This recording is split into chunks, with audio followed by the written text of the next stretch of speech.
It's playoff time here in the Lone Star State, and the Madison Mavericks are on fire right now, thanks in part to their super stud running back, Marquise Warford. But the O'Connor Panthers say 2 is better than 1. They're led by their quarterback-running back combo of Zach Galindo and Trey Johnson. Mavericks, Panthers in the Region 4 Finals, coming up next exclusively on the Time Warner Cable Sports Channel.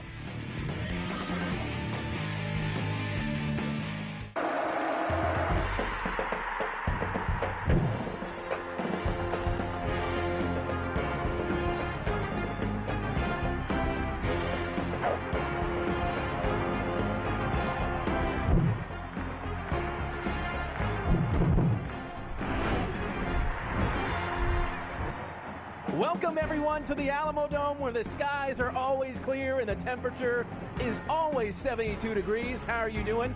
I'm Humberto Cervera, joined, as always, by the coach, Larry Pullen. Coach, let's jump right into this. Madison has a workhorse back there in Marquise, and let's just talk about what he brings to the table and how he can score pretty much any time he touches the ball. Well, Marquise Warford is a special back. He can run the ball with great speed and shiftiness. I don't know if I've seen a runner any better at open field running than Marquise. On the other side, O'Connor, we've been talking about, they've got a very balanced offense. They've got a 2,000-yard passer and a 2,000-yard rusher. Talk about that offense, Coach. Well, over the years, I think it's one of the most balanced offenses I've ever seen. Quarterback Galindo does a great job running that offense, throwing the ball and running options and that type of thing. And then with their little running back, he's on the same model as Walford. He's a great open field runner, great quickness and speed, and he'll be hard to stop too. Now, O'Connor's one of 3 teams to make it this far into the finals from Northside. How special is something like that, Coach? Well, it's special enough to be the first time it's ever happened. Northside has the first time in the history of the state that they've got 3 teams from one district in the quarterfinals. So I think it says a lot for the way the Northside football program is going, without a doubt. And also, you look over at Northeast on the flip side, they've had a tremendous program over the years. They've done a great job, and they've always had a team that goes pretty deep in the playoffs. So both 2 great school districts involved in this matchup. All right, thanks a lot, Coach. Don't go anywhere. We've got a fantastic game between the O'Connor Panthers and the Madison Mavericks, exclusively on the Time Warner Cable Sports Channel.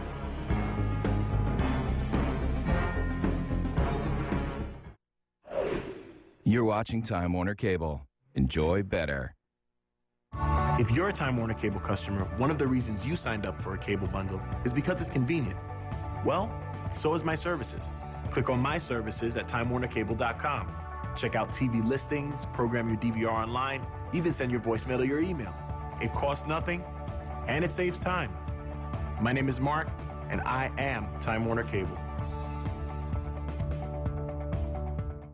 I mean, you could cut the tension with a knife whenever you're in that game. There's nothing a coach has to say to get you ready. You know, it's a fun game to be a part of. And it's going to be big.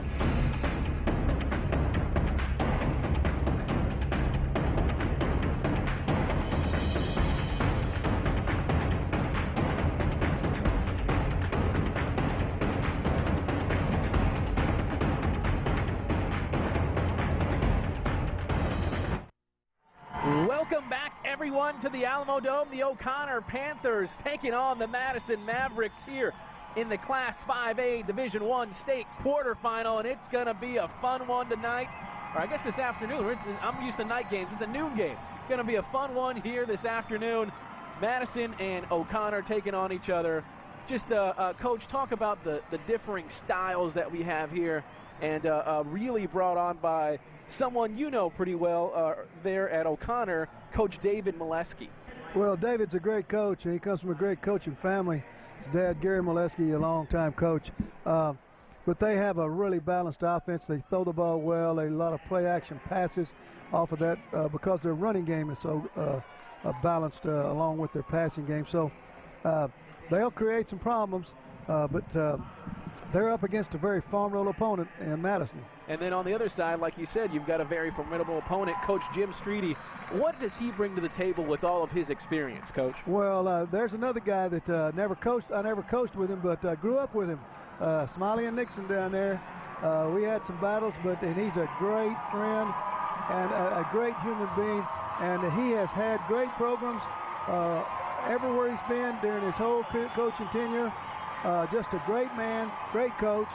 He's always got these Madison Mavericks deep into the playoffs, and they've got weapons, like I said one other time, that the War Department doesn't have. I'm talking, they got great receivers. I know their quarterback is hurt, but their other quarterback has come in and done a good job. And, of course, Marquise Wofford is, if not the best running back in this area, definitely one of the best. Then you look at that stat right there, Coach. Madison has never lost to O'Connor since they opened up. What will that play into this game today? Probably very little, really. I know they want to win this game not because of pass leverage, but they want to move on to the semifinals. And we saw it look like a fumble right there, and there's a scrum for the ball. It's going to go to Madison. But, man, what a scary moment to start the game. Coach, is that just a nerves thing? You get into this big stage, you get and see the big lights turn on, and you get a little nervous? Oh, everybody's a little bit more nervous. The farther they get down the line, the games count more, and they just sort of misplayed that Alamodome kickoff, and they were lucky to get it back. And we see the quarterback of the Madison Mavericks taking the field, Tyler Mangold. Not the normal starter, but has been since the Reagan game. Normally it's Cody Ennis, but Mangold has gotten them this far, so far so good. Here we go, first play of the game from scrimmage. Here on the 17-yard line, two receivers to Mangold's right in the I formation. Wofford behind them, toss right. Finds some space, gets some yardage on that one. Gets about 3 or 4, and we'll take a look at the Madison starting lineups here.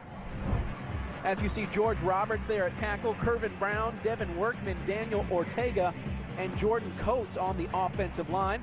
Then you see Marquise Warford, Galen McAllister, Dannon Cavill, Brian Daniels, and Kyle Heem at tight end. Lots and lots of experience, lots of juniors, lots of seniors on this team. None of them bigger than that man right there, number 7, Warford. Toss left. He'll get a couple of yards on that one. Now, Coach, we were looking at the stats here earlier. This season, Wofford's gone for 2,000 yards on 175 carries for 11.8 yards a carry. How just incredible is something like that? Well, those stats just jump off the page. They're almost unbelievable. What does that say just about how anytime he touches the ball, he can go score a touchdown? That's what it says. He can do it. So here we go. The T formation, and he'll get through for the first down. Wofford, that is. And we'll take a look at the O'Connor defense. We've got Luke Farmer up front, Cody Fields, a sophomore, Daniel Stotzenberger. Then we have Marces Garza Dishman, Javier Leyva, Miguel Harrow, Leonardo Soriano, Jalen Williams, Eddie Vasquez, Alan Wright, and Stephen Cantu there in the secondary. Lots of great secondary play, really great defensive play here from the O'Connor Panthers so far this postseason. 10 turnovers forced in their postseason so far, so that'll be something to take a look at as we see play action. Finds his tight end over the middle. That's number 84, Kyle Heim. That'll get Madison short of a first down, about 1.5 yards to go. But nice play. Yeah, one of the oldest plays in football, just a bootleg pass. You bring your back out in the flat, bring your tight end across the field, and there he is, wide open. And a good play by Madison. So 2nd and 1 here for the Mavericks. See a motion to the left. Handoff to the fullback, up the gut. That's number 25. Galen McAllister. Yeah, everybody talks about Wofford, and he's the one that you got to stop. But this number 25, McAllister, is a very, very good runner, and he complements Wofford very well. You can see they run a little slant play off the pitch fake, and he makes great yardage. So Madison in the shotgun for the first time. McAllister in the backfield. The handoff goes right up the gut to McAllister. He falls down just past the line of scrimmage for about a gain of 4.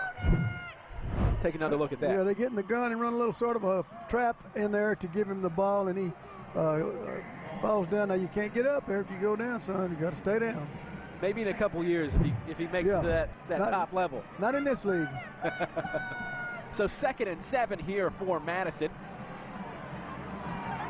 2 receivers to the right, 1 to the left. McAllister in the backfield. Play action. Throws it downfield. That's number 3, Dannon Cavill, breaks a tackle, gets downfield, and is finally brought down by number 47, Daniel Stotzenberger. But a big, big gain there for the Madison Mavericks. There's another play-action pass, and that really, with that running game, really opens these up. And they got a great receiver out here in Cavill, and he catches it, and you got to tackle him once he catches it. Defender slips, and they make more yardage. A good first drive by Madison here. I'm impressed so far by their quarterback. We haven't seen plus since Ennis had gotten hurt. So far, so good for number 18, Tyler Mangold, the 186-pound junior. Yeah, he's thrown the ball accurately. He's hit the passes that he should have hit on those boot passes and play-action passes, and that's what you got to have, accuracy on your throw.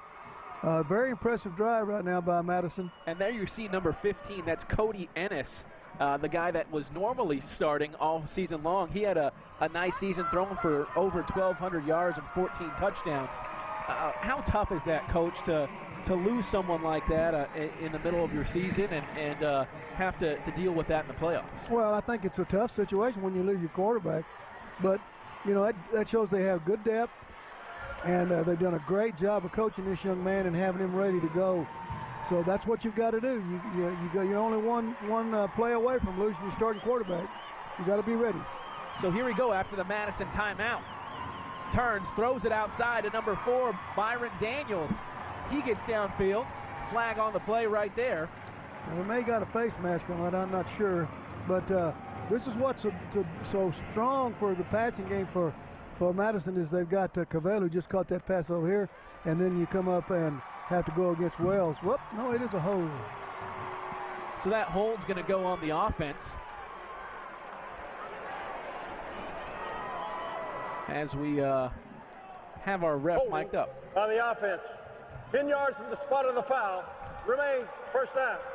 You know, we've seen this officiating crew throughout the year, and in my opinion, I think it's definitely, they're working in crews, and I've seen lots of good crews, but I think this is the top referee, the officiating crew in San Antonio. They really on top of their game. And what a better time for them to show off their skills than here in the state quarterfinals. Back in the shotgun, Mangold hands it off the middle, right up the gut. That's McAllister again. We've seen lots of McAllister so far today, Coach.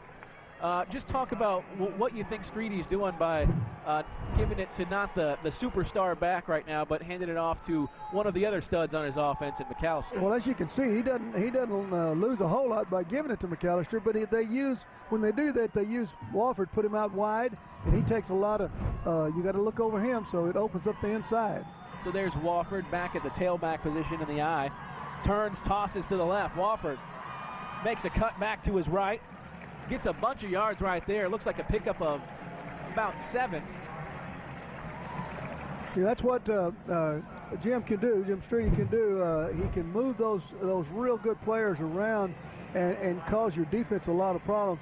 If you take Wofford out of the inside and take him out and put him at wide receiver in a slot out there, you've got to pay a whole lot of attention to him, and that opens it up inside for the other guy to run. So 3rd and 2 here for the Mavericks. Deep inside O'Connor territory, right up the gut to McAllister. Looks like he's going to get stopped short. Possibly. That's going to be really close, actually. Yeah, it'll be close. You made a good call. It is real close, but they're saying it's short. They're motioning 4th down. So tough decision here, Coach. Early on in the game, 4th and less than a yard, it looks like it. It looks like they're sending a player in to run a scrimmage play.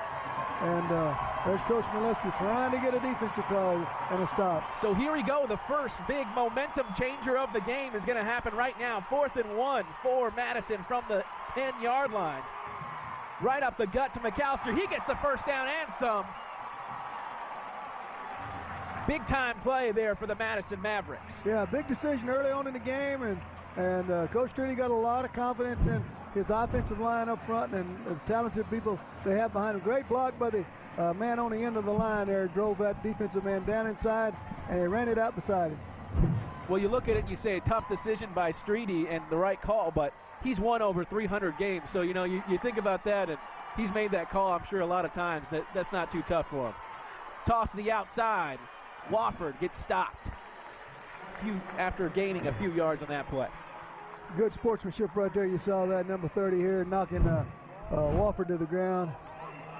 And, you know, he just reaches over and helps the young man up. That's pretty good sportsmanship. Marce's Garza Dishman, the guy helping him up right there. That's what high school athletics is all about. You go and you hit someone real hard, then you pick them up, pat them on the back, and you go hit them again next play. Right up the gut. Wofford fights his way into the end zone for the first touchdown of the game. Great power there by Marquise Wofford to get into the end zone. Yeah, he's not only a good speed and shiftiness. You know, he's well put together. He's a strong young man, and you can see him there on him, but he just keeps driving and gets it in the end zone. That's a very impressive first drive by Madison. Use of the run mainly, but two real important passes during that drive. And the kick by Shane Carlson is good. That makes it 7-0 here with 5.5 left in the first quarter. Madison with the lead. Let's take another look at that play. See how he hits and they stand him up, but he keeps those legs driving. 6 points. So there you have it. He can do it all. He's the big flashy guy that can make plays in space, or he can go right down the gut and make a play, run a guy over. That's Marquise Wofford for you. You know, and I think it's real impressive that you know, he wasn't the only one on that drive. Their so-called backup quarterback at one time threw two great passes. The wide receivers, both of them caught a pass. The two highly touted wide receivers. And then Wofford takes it in and does a good job power running more or less on that drive. 13 plays, 82 yards, just under 6.5 minutes there in that first touchdown.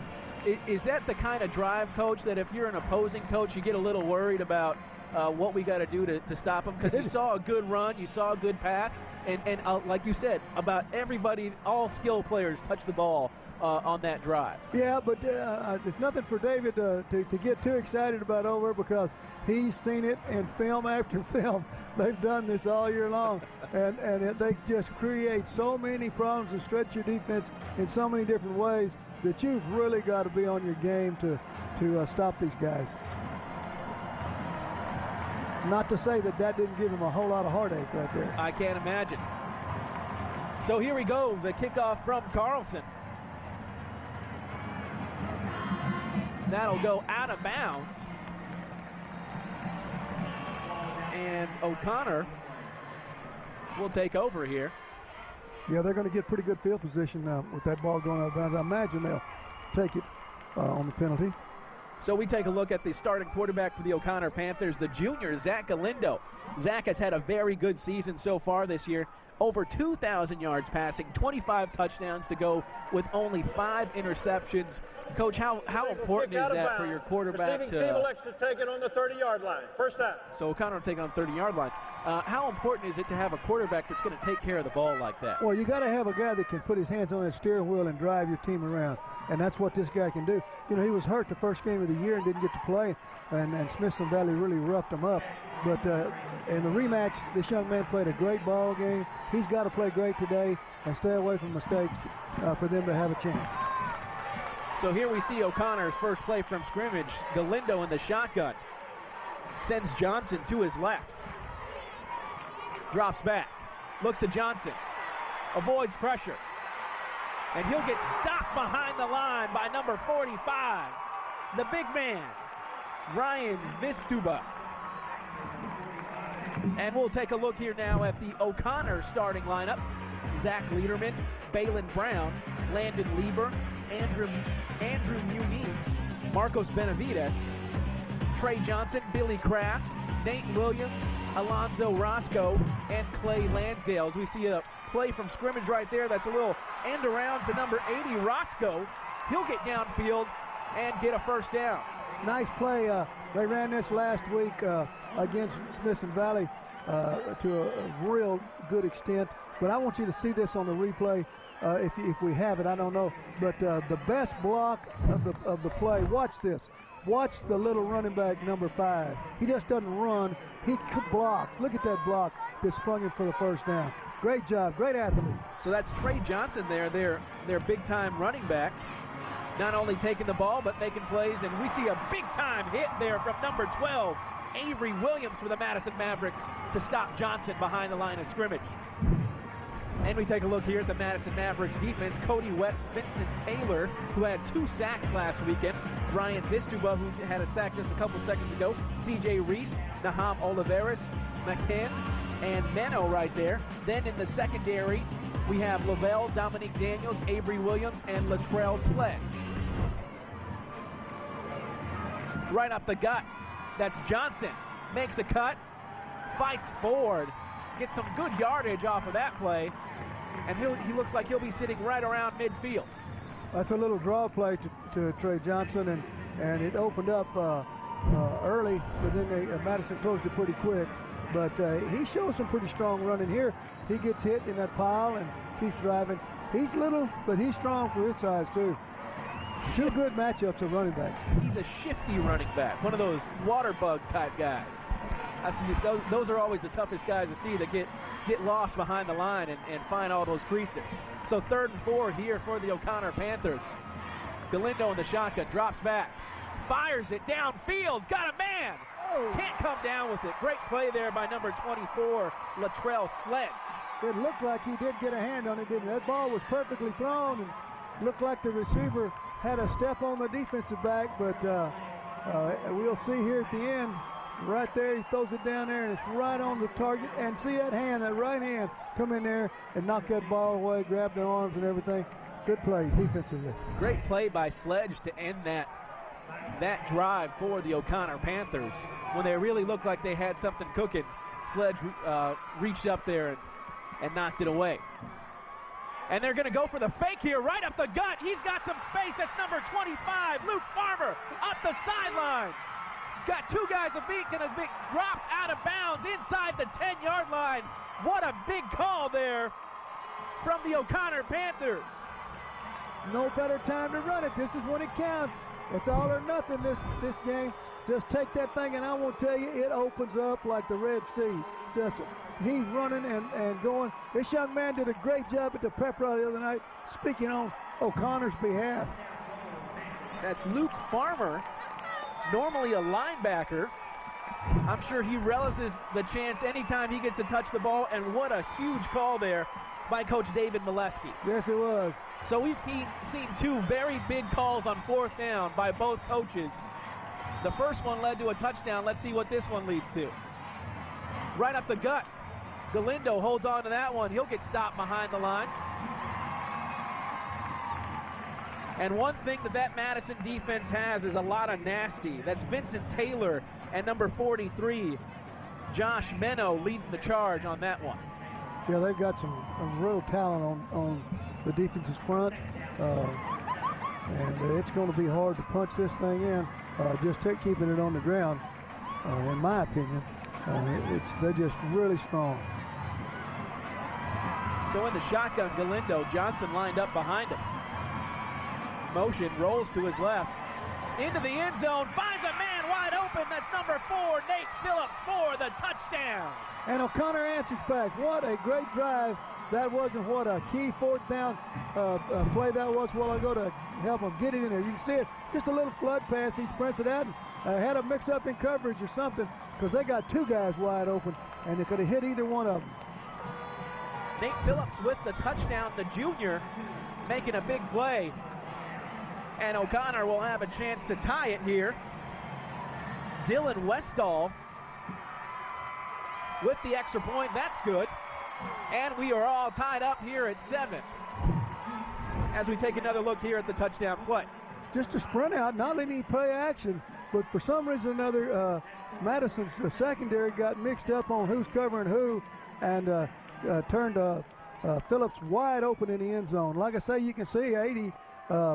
Roscoe is open too. He could have hit either one of them, but that's what O'Connor had to do, come back and match a tremendous drive by Madison, and their drive was a little exciting too, wasn't it? That was very exciting.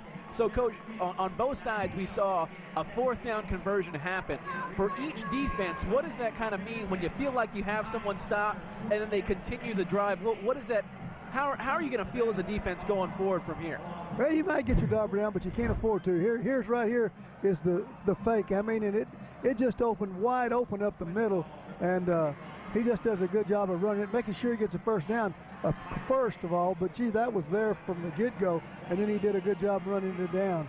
But you had 2 fourth down plays a little bit different, Alberto. The 4th and 1 from Madison, you get those a lot of times, but very seldom. You don't see that fake punt on 4th down near as much, and when it works to perfection, it is really pretty to see.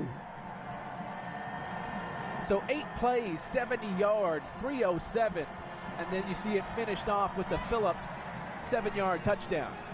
As we see the kickoff fall in, that's a live ball. Oh, they almost did it again, just like the opening kickoff.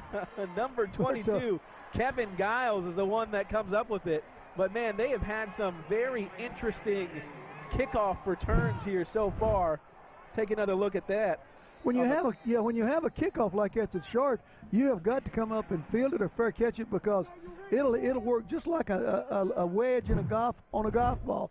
It'll hit that ground and then suck back toward the kicker, and you've got to make a play on them.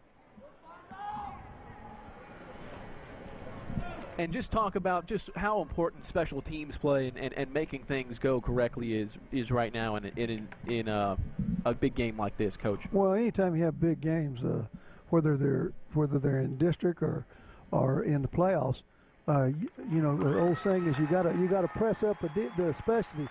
You gotta make sure you work on it a lot. That's Wofford that was sort of bummed up a little bit, and then we have another young man down too.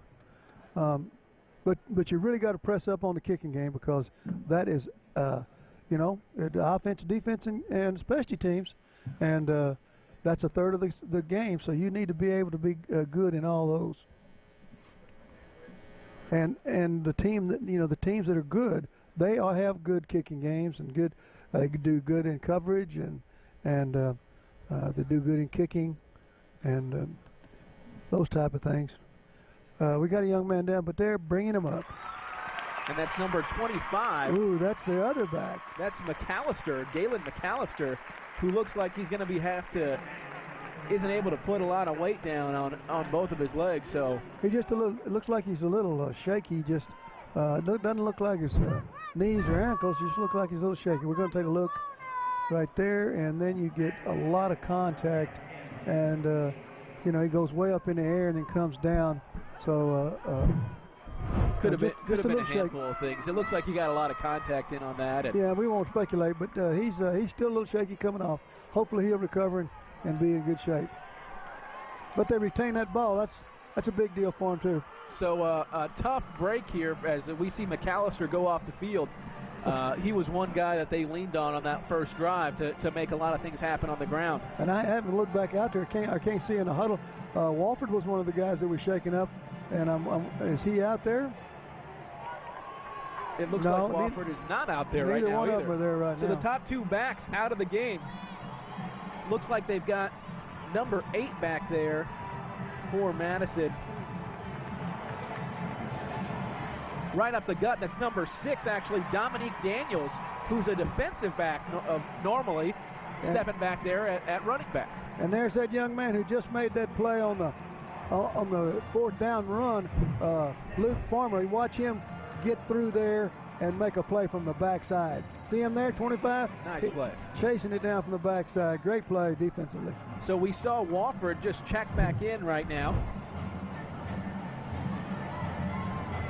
Yeah. Back in the backfield for the Madison Mavericks. That'll take your breath away as a coach when you lose 1 and 2 running backs on the same play. In the shotgun. right up the gut to Wofford. Little power play. He's got some space. Big run there by Wofford on his first play back in the game. I'm not an expert on medical deals and athletic injuries, but I think he's well. I think he might be okay too, Coach.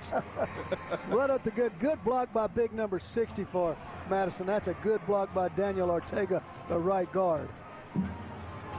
Probably a little trap play that just folded him over and picked up that linebacker. So here we go, 1st and 10 from the 42-yard line. Play action. Big hit from the back. That's number 6 for the O'Connor Panthers, Stephen Cantu, in on the DB blitz. Pretty nice play there on the rush. You can see him coming from the right side, and you got to protect the quarterback's back. He can't see that yet coming. You got to block him. Looked like a jailbreak there. Not only that, but Ronnie Galdemez was coming right up the gut at the quarterback, Mangold. That's when you got to have a left tackle that's really good if you're a right-handed quarterback. So 2nd and 10 here, or excuse me, 2nd and about 17. Toss to the right to Wofford. He's got some space out the outside. Big gain for Wofford. You know, O'Connor played that just about as well as can be expected. You'll see on they slow play everything. They got everybody stood up out here so they can break out and get on the field. But then at the last second, 33 gets a great block and they just barely trip him up. You can't play that much better than that. That's a good play by the back from 33, Privat from Madison. And that will be the last play of the first quarter. So we've seen lots of fun, lots of fireworks here from the Alamodome. It's 7-7. Don't go anywhere. You are watching the Class 5 Division I State Quarterfinals exclusively on the Time Warner Cable Sports Channel. We will be right back.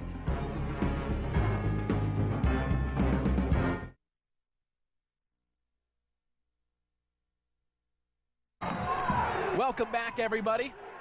Here at the start of the second quarter, 7-7 here from the Alamodome. I'm Humberto Cervera, joined by the coach Larry Pullen. As we see dropping back there from Mangold, he finds number 4, Byron Daniels, for the big first down. And what a conversion that was. They went from being about 2nd and 17 to 3rd about 5, and then converting right there. Nice little timing right to take the outside receiver, curl him underneath, and run one out in the flats, and the quarterback hits that curl pattern real nice. So 1st and 10 here for the Madison Mavericks. Mangold back in the shotgun. Drops back, looks for Wofford over the middle, picked off by number 6, that's Cantu. He's got some space. He's brought down by Wofford eventually, but what a big play. That's O'Connor's 11th turnover force this postseason. That's what O'Connor's got to do to win this football game. They got to come out ahead on turnovers and then capitalize on them. Quarterback just drops back and he throws this into coverage, just overthrows the receiver. Deep safety's waiting on it there, Cantu, and he just takes it back. And I'm going to tell you one thing, Wofford is not going to let him get down and field very far. He's going to catch it. But a great pick by number 6, Stephen Cantu. So right here, O'Connor with a chance to take control of this football game early in the second quarter. Galindo back in the shotgun. Johnson lined up behind him. Motion man. Turns. Play action. Looking deep. Up the field. He's got a man that's caught for a touchdown. That's number 4. Nate Phillips with his 2nd touchdown of the day.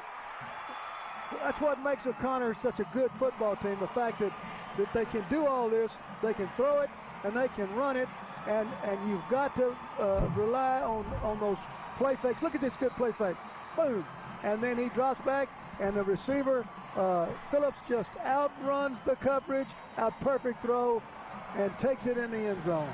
That's one of those things where you have the turnover, and you feel like you got to take a shot right after that. Just compounds that turn of momentum. And here, one play later after the interception, O'Connor is up 14-7. Coach, talk about that. The thought process behind going deep right after a turnover, forcing a turnover. You know, as defensive coaches, you always try to work on sudden change. Well, that was what happened. It's sudden change. They got that ball picked up, and here's your defense out there on the first play. You've always got to be ready for something like this after a turnover. They try to burn you quick, and your feet might not be settled in on this first play, and that's what happened. That's what O'Connor wanted to take advantage of. That's what they took advantage of, and that's how they got the lead. As a coach, is that something that you like to do, Coach Bullen? Well, you know, you always just weigh out your game plan and everything, but sudden change is what we always, you know, defensive, we always worked on that, being ready for somebody to hit you quick. And offensively, you're always saying, hey, we got this good turnover, we're in good field position, everything's working good for us, let's go for the home run ball right now. And that's what they got. They hit a home run, a grand slam, whatever you want to call it. It was a huge play. Galindo up top to Phillips for the big touchdown. 2 plays made a big turnaround, didn't it? Yeah, that feels like a completely different game now. That was a 37-yard touchdown, a 7-second drive. Well, let me assure you, Merton, we got a lot of football left. Lots and lots of time. Yeah, sure. We are here in the second quarter, 11:23 left here in the first half, as he saw Phillips going and oh, look at this. And we see an onside kick. And I think they got it. And it looks like O'Connor got it. We're sitting right here. I'm sitting right down the 50-yard line. That was a perfect onside kick. They didn't touch it till after it crossed the line, and I think they got it. O'Connor football. O'Connor football. That's number 12 coming up with that.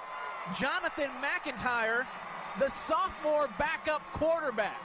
I'm going to tell you, David Molesky's making some critical calls so far in this game.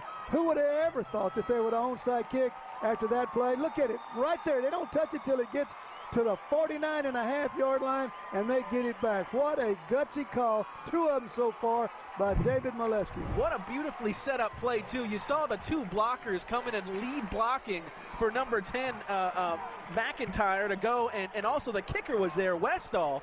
Either one of them to go and pick up the ball on that play. Just a fantastically devised play. So that means 3 huge momentum pushes by the O'Connor Panthers back to back to back. First the interception from Cantu, then the touchdown from Galindo to Phillips, and now the big onside kick recovered by Jonathan McIntyre. Just if you ever could say somebody's on a roll right now, we can say Coach Molesky and the O'Connor Panthers are on a roll. Yeah, he's made a couple of real good calls, and then the team has executed very effectively on those calls. So 1st and 10 here for the O'Connor Panthers from the 48-yard line. Up the gut to Johnson. He makes a cut, fights back to his right. He'll get about 4 yards on that play. Nice run there from Johnson. Yeah, it's a little stutter step, a little inside power play. Stuttered real quick there when he got the ball. You can see him take it, and he'll take it and get in here and stutter right in there and then follow those big guys back up in there. See him following big 75 for O'Connor. Balin Brown, big guy. So 2nd down and 7 here for the Panthers. As we see number 44, Billy Kraft, in motion. Hands the ball off to Johnson. He's got some space on the outside. Fakes right, goes back to his left out of bounds, and he'll end up with a 1st down. Yeah, they got to the corner on this one. They hadn't been able to get to the corner all night. But this time, you can see the containment broke down. And good block there on the corner by 44, I think. And then downfield blocking by the receivers. Good yardage, 1st down yardage, deep in the territory of Madison. That was Roscoe in on that deep block there, giving Johnson a couple of extra yards to play with at the end of that play. So 1st and 10 here for the O'Connor Panthers from the 35-yard line. Kraft in motion. Up the middle, Johnson. He makes a cut, keeps on fighting. Gets a couple of yards out of that one. They go back inside on that little power play again. And Trey Johnson knows where to stay. He needs to stay up in behind the big boys. Watch him there. So here comes 75 around. Same play. Look, he gets in behind him. And 66 also blocking good for O'Connor. Marcos Benavides. Just getting behind big 75, Balin Brown, all day long. That's a good place to be for Johnson. You're not kidding. If you're a running back, them big boys are your best friend. You need to get up behind them. You go give him a pat on the back, Get them some water when you go to the sideline. You keep them hydrated. Make sure they're going to keep on blocking for you. Little end-around play. That's number 80, Roscoe. To the outside. He's got some space. Good block downfield. Touchdown from Roscoe. Man, they run this play about as good as any team I've seen in a long, long while. I saw them last week against Smithson Valley. They scored on this play. They had good success on this play. You've already seen them run it once tonight for good yardage, and this time they run it for 6. Look at this block by the little one. He gets down and he doesn't get him down, but you can't hop over a block like that and expect to play football because you can't do anything until you come back down, and they scored on that play again. Excellent job. The other block downfield by Seth Damrow all the way down inside the 10-yard line. His man definitely could have made the tackle in that play, but because of that block, Roscoe was able to get in the end zone, and another extra point kicked by Westall. So at the beginning of the second quarter, this was a 7-7 game, and then a lot of big plays happened. The most recent one was that one by Roscoe. I'm not good at time, but it looks like it's just about 2 minutes, 15 seconds. It was a big jump, wasn't it? This game has jumped in a hurry, Coach. That's definitely for sure in those 2 minutes. This is not something you blink. You went up to go get a soda. You went to go to the bathroom, and you missed a whole heck of a lot of action. You missed all the action, really. But, you know, that interception return, that long interception return got Madison on their heels a little bit defensively. And so they were shaking a little bit because of that long pass. And then, you know, you just get surprised. Everybody in the whole stadium was surprised for the onside kick. You get it, they're really reeling, and now you go in there and punch another one in. Madison's really going to have to settle down and come back and control this offensive series coming up. And then 4 plays, 49 yards, a minute and a half, that 31-yard touchdown run. I found it interesting that on that last drive, O'Connor really made an effort to run. They had the big hitter, and then they said, you know what, we're going to grind, we're going to pound on you, we're going to lean on you a little bit on this play, and then they ended up with the big run and the touchdown. Back taking that one, that's number 23, Jamichael Brown on that return.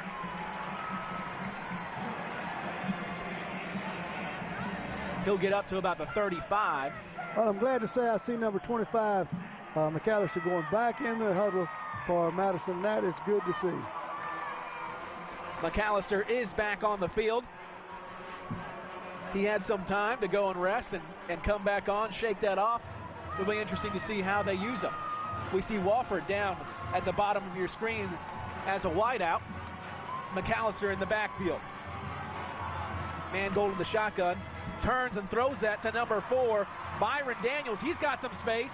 Almost breaks a tackle, but a great play there by Alan Wright at the end of that play.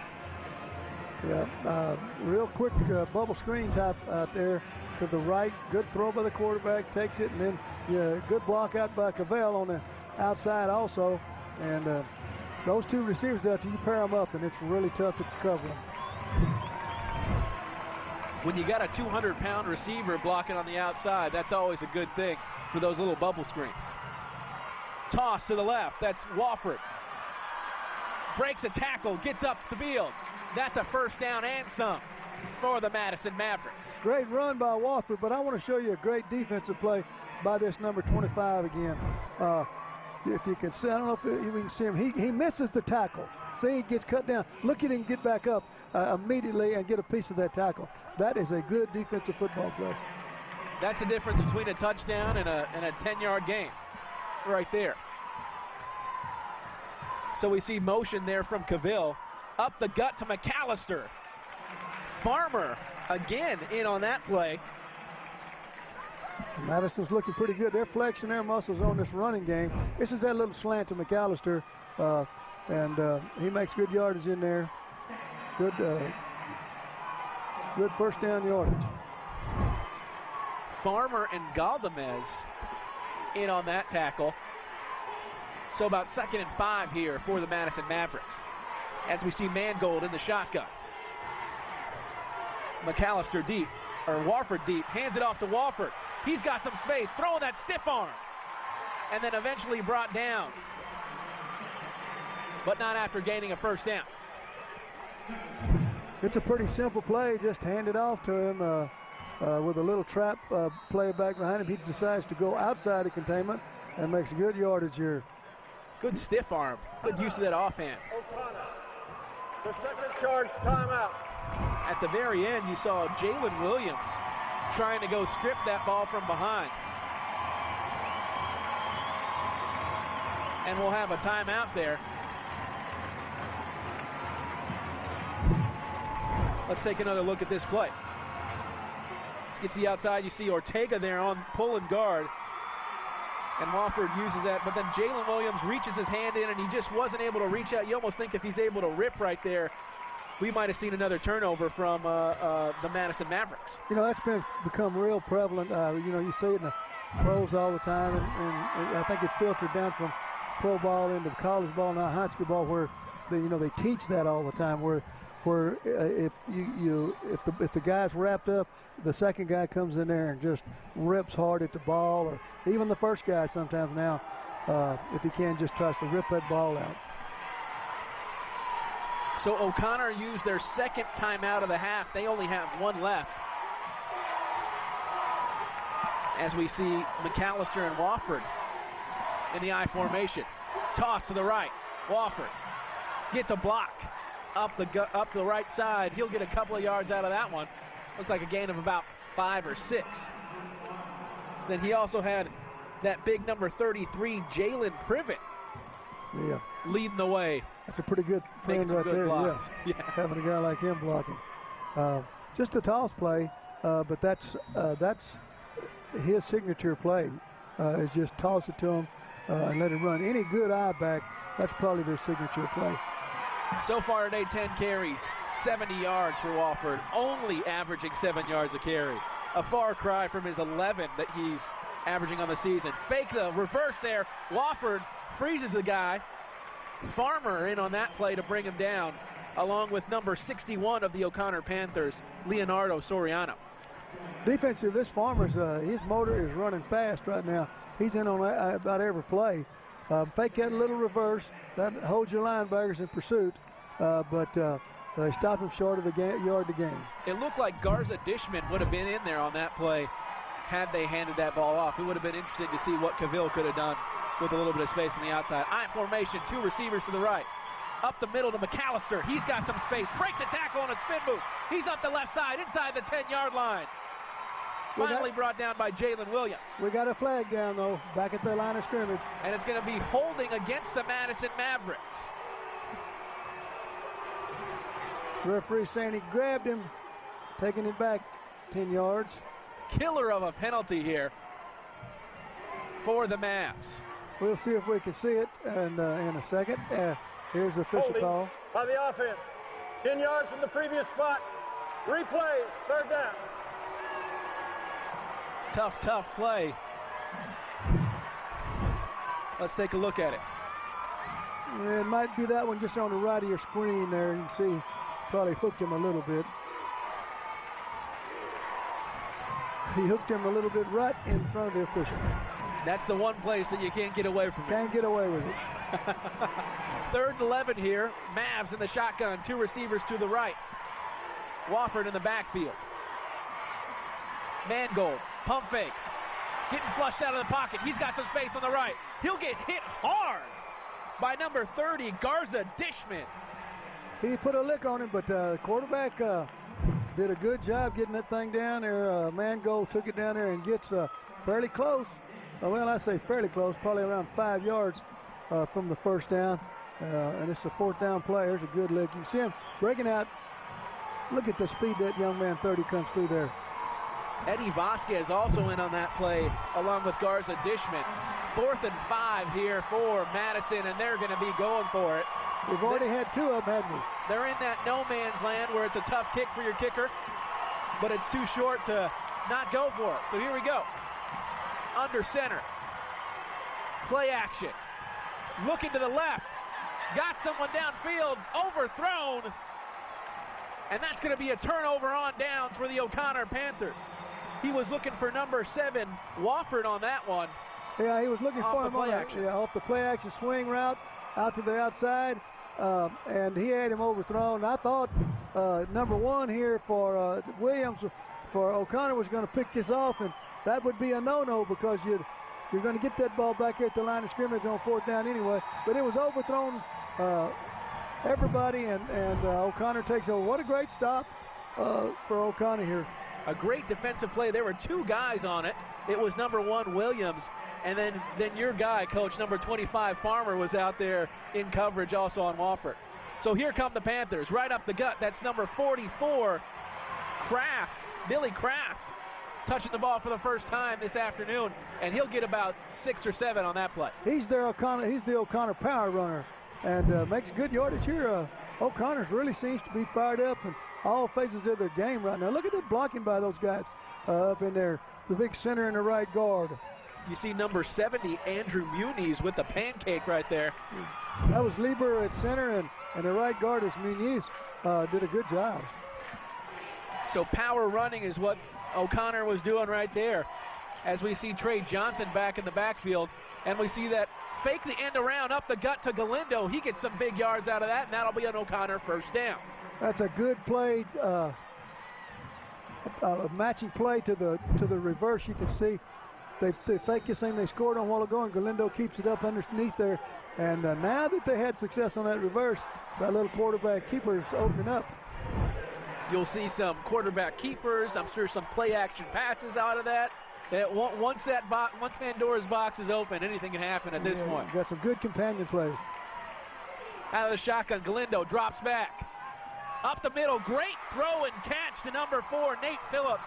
Nate Phillips has been Johnny on the spot in the passing game all day long. His number 1 receiver, and he makes another big-time play for a first down. He makes a little seam route in here.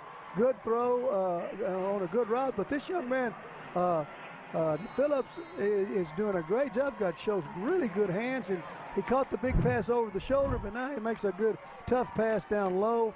You know, they almost got that one pass earlier in the game when Madison made such a great defensive play on it. I think it was Sledge that made that good play. And then you also got to talk about the throw there, fitting it in that tight window from Galindo.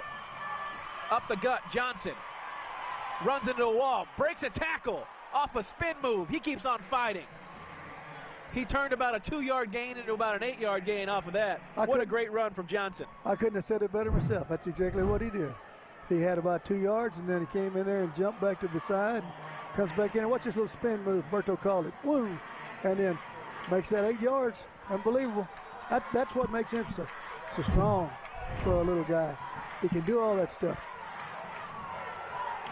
2nd and 4 here for the O'Connor Panthers. In the shotgun, Johnson deep. Rolls to his left, Galindo. Finds his man wide open. That's Roscoe. He'll get a first down and some. Well, Madison's giving them a pretty good cushion out there, and this is a really good route, a well-run route. The ball, of course, was thrown perfectly, but this young man out here, you can't see him, but he's ripped down the field, made a good spin turn, and he's wide open. And O'Connor finds himself in the red zone once again, looking to make this a 3-score lead. They're on the 16-yard line. Kraft in motion. Galindo in the shotgun. Hands it off to Johnson. He's got some space on the outside. Kraft with a big block. Another big block from Roscoe, and Johnson will fight his way. Looks like they're going to call it a touchdown. He finally called it in there. I didn't know. It looked like he got there, too, from here, but we'll see it on the replay. What a good play. I'm going to tell you, this O'Connor offense is wound up tight as a drum. Woo! Look at him. Look at this block by, is that Kraft? That's Kraft right there. And 80 out Roscoe there. on the outside. And he's in the end zone.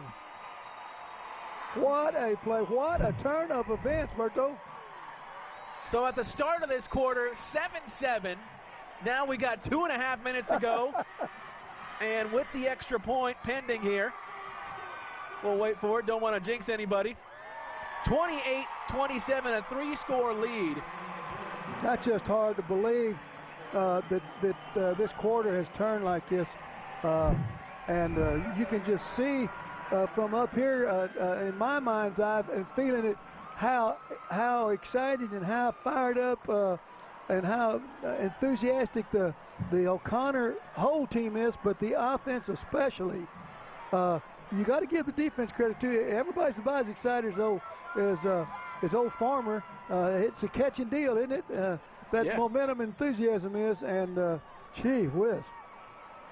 I know Madison's got to be rocking on her heels and saying, what has hit us? Yeah, I mean, you look at it, and after that Farmer play, after that punt, the fake punt, as we see 6 plays, 74 yards, just under 3 minutes, the Johnson's 15-yard touchdown at the end. After that Farmer play, these O'Connor Panthers have been on some other level, scoring 3 unanswered touchdowns. And you look at it, they scored the touchdown. They got the onside kick. They scored again.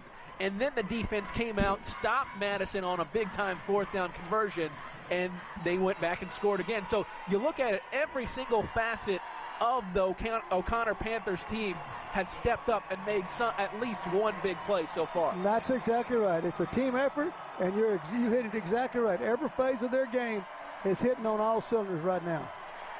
As we see that little kick, comes down with it, that's number 4, Byron Daniels. He'll get a couple yards out of it. Looks like at the 37. And Madison looks to take the field. Mangold looking to get something going with his Madison Maverick offense. Just 2:26 left to go here in the Class 5A Division I state quarterfinal here in the Alamodome. I'm Madison, joined by Coach Larry Pullen. It's been a fun one so far. It sure has. 28-7 here in the second. Mangold in the shotgun. Hands it off to Wofford in a little counter play. He's stopped. Met there by Farmer and a host of other O'Connor Panthers. Number 51 also in on that play, Miguel Haro. Yeah, I was fixing to ask if that was Mr. Farmer down there on the first lick, and he was. You figure if it's a big play happening in the backfield, chances are Farmer's in on the play. Yeah, I don't know if you saw that pep rally that they did a little the other night. They had a little on TV, and this guy was hollering and speaking and doing his little speech just like he's playing, fast and furious. And you know what? You look at it, and if he's standing up there as a pep rally guy, he's probably one of the guys leading in the huddle and keeping guys up. And then we see him making plays now. As you see Mangold forced out of the pocket. He's got some space. He'll get a first down and some after he runs out of bounds right around midfield. So big play there for Madison. That was a good escape. A good escape by the quarterback. A long-legged runner, but he makes that yardage, gets to the first down stakes. So Madison will have a 1st and 10 here from the 49-yard line as Tyler Mangold's trying to fight, make something happen here before the end of the half. You know, they've got to answer something right now. They surely do.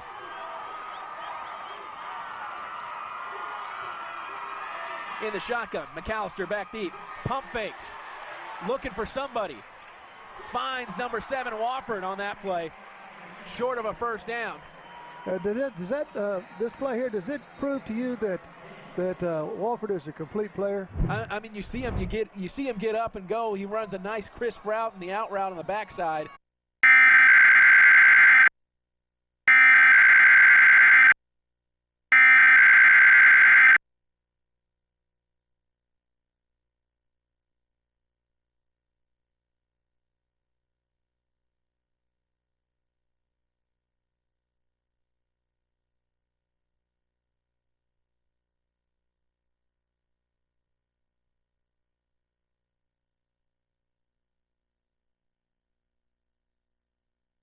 Are we having any fun? We're having lots of fun.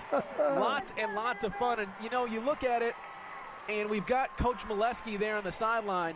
Well, I guess not a little-known fact anymore, but there was a big write-up in the paper this past weekend, or this past week by Lauren Chan of the Express News. And all 3 of these coaches here from Northside that are in the playoffs once coached under you. So you can go ahead and do it right now, Coach. You can just take credit for all the success of Brennan O'Connor. And as we take a look there at the paper, you see Coach Pullen in it. You guys shouldn't be doing that.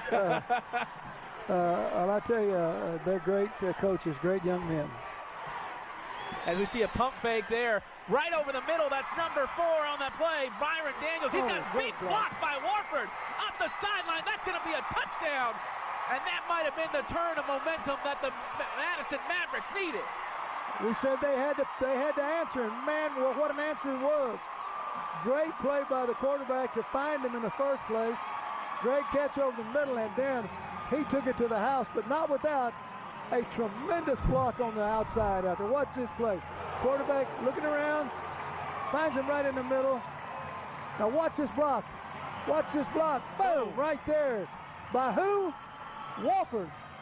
Marquise Wofford made that block to spring him for the touchdown. And we see the extra point is good, so now it's just a 2-touchdown game. After we see the huge play from that man right there, Byron Daniels, and the big-time block from Wofford.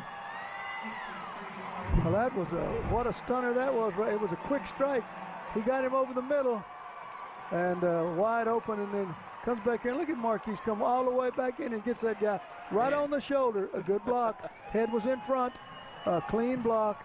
And I want to tell you, Daniels can motor down that sideline too. Very good. Lots of speed is one of the things that you'll almost always see from a Madison Mavericks team, and it was showed off right there off of the big touchdown play from Byron Daniels. Tyler Mangold there also was kind of flush, got a little bit of pressure, stepped up in the pocket, and was able to find his man right over the middle. Yeah, there's no quit in these Mavericks. They've been here before. They've been down before.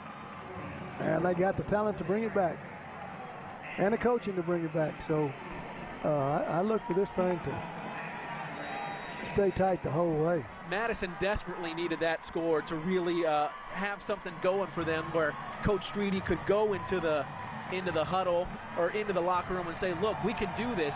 I know they had that storm, they had that flurry, but we're still in this. Don't feel like we're out of it. Exactly. Oh, no. And that ball falls on the ground. Johnson's able to jump on it at the last second. Well, they have misplayed some kickoffs, both teams, haven't they? Well, that's dangerous. They're trying to make this very interesting for us. I think if we're feeling it up here in the booth, I can only imagine what the coaches on the sidelines are feeling right now there on the sidelines. The upback says, I got it, and he said, oh, no, you take it. And and then it didn't work. Yeah, you got to. That's why that specialty teams kicking game is so special, so important in these big games, these playoff games. So 1st and 10 here from the 29 for the O'Connor Panthers.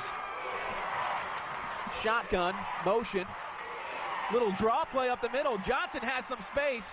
Spindle gets a fumble, ball's on the floor. Big time play, that one's gonna come up. Avery Williams comes up with that play.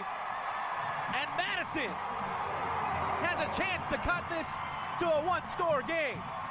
Whoa, now the momentum is shifting over. Takes the ball, he's running with it. Now watch the tackle. Watch him grab that ball. That's Boom, Wofford. Flips it out. That's Wofford in on defense. I'm so tired right now watching Wofford, I can't hardly move. He's doing it all. He's making blocks. He's running the ball. He's stripping the ball on defense. I think he might be driving the bus home here later. So Mangold in the shotgun, drops it off to who else? Wofford. He's got some space. He's going to go out of bounds. And that'll stop the clock as he gets inside, just outside of the red zone. Well, Wofford says, man, just give me a break for just a second. Let me get a break. Watch his strip again. He grabs the ball, like we said, I talked about, and just flips that ball out. And who gets it? Number 12 for the Mavericks. That was Avery Williams. Yes, it was. So here we go. In the shotgun, Mangold. Looking to get one more before the half. Steps back, fires, almost picked off. Right in and out of the hands of Eddie Vasquez. Eddie Tough was break there for the O'Connor Panthers. You'll see, I think his ball hits him in the face mask, but you can't fault him for that because the offensive receiver had run an end cut and he was fighting hard to get to the ball, to the receiver, and the ball was thrown behind the receiver, and, he just couldn't react to it. But he was in the area, made a good defensive play. O'Connor will call their last time out of the half. And wow, Coach, we saw the huge momentum swing at the beginning of this quarter, and now it feels like even though Madison's down 2 touchdowns, they are in full control of the line of scrimmage of this football game, really of everything that's going on right now. Well, it's darn sure an ebb and flow, I'll tell you. That's probably, this Casares probably used a little too many times, but it's like a heavyweight fight. One of them throws a big punch and knocks the other one down. The other one gets up and throws a big punch and knocks him down. So it's just back and forth, back and forth.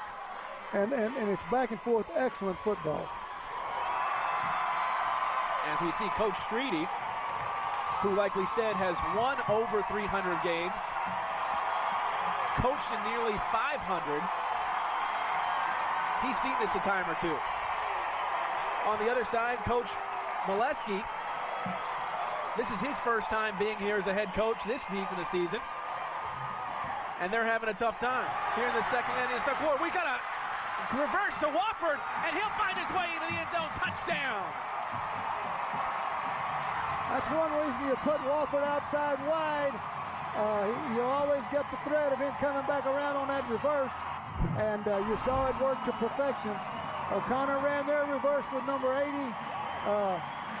Roscoe, and now here comes Madison with that reverse to nobody but Marquise Wofford. And then you see Dannon Cavill there on the outside with a big block, clearing the way for Wofford to get in. And we have number 8, Shane Carlson, in on the extra point. That'll be good. So 28-21. Hey, Coach, there's still 47 seconds left. I think we can still get another couple of touchdowns in before the end of this half. If it keeps going like this, I think we can. Here it is again. You got to come with him. That 25 is a good runner, but then they give it to number 7 back on the backside, and he just takes every angle. Cantu was set up pretty good there to make a play on him and everything, but he just takes the angle away from him. Looky here, coming down in here, and see, he just takes it away. He can't react to his speed and outside cut. You just can't get to him. What a special player. Like we said, he's been doing it all, making big blocks to spring touchdowns free, stripping the ball to set up his own touchdown later on. He's been doing everything. He deserves that breather that he's getting on the bench right now. 28-21 here. Late in the second quarter, 47 seconds to go here in the first half. Man, this is what high school football is all about. It's exciting. It's sportsmanship. It's all of the things that you could ask for a high school football game to be. We have had it all in this first half. And when you're this deep in the playoffs, it's one of those things where whatever you got to leave everything out there. There's no more. I'm going to leave a little bit in the tank. For those seniors, this literally could be the last time they ever play organized football for the rest of their lives. So they got to make sure that they leave it all out there. You got to stay in the tournament if you want to win state. 28-21. Here we go, the kickoff from the Madison Mavericks. That's going to be taken by Johnson. He's going to work his way to the left. He's got some space. He's got a man to beat. Couple guys push him out of bounds, but what a huge return there by Trey Johnson. Carlson in on that play, along with number 6, Dominique Daniels, who's a defensive back and the third-string running back. He takes this thing and cuts it to the left and goes up the sideline. A good play by number 6 there, Daniels, or he might have taken it even farther. And pretty hard hit, but it was definitely legal. Had it inbounds and knocked him wide because it was a hard hit. But the contact was made inbounds, so no problem. But great field position for O'Connor. So O'Connor will take over here at their own 45-yard line. Shotgun formation. Roscoe in motion across. Hands the ball off the middle to Johnson. He's got some space. He'll work his way forward about 6 or 7 yards here. O'Connor doesn't look like they're in a terrible rush right now.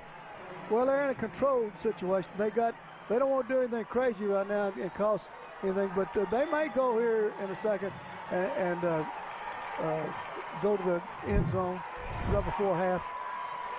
10 seconds left here in the first half. Fakes it on that end around. Galindo looks like he was stopped short of the first down, and that'll do it here for the first half. So what a second quarter that was. We saw 3 touchdowns from the O'Connor Panthers, 2 touchdowns from Madison at the end. It's 28-21. You are watching one heck of a football game exclusively on the Time Warner Cable Sports Channel. We will be right back.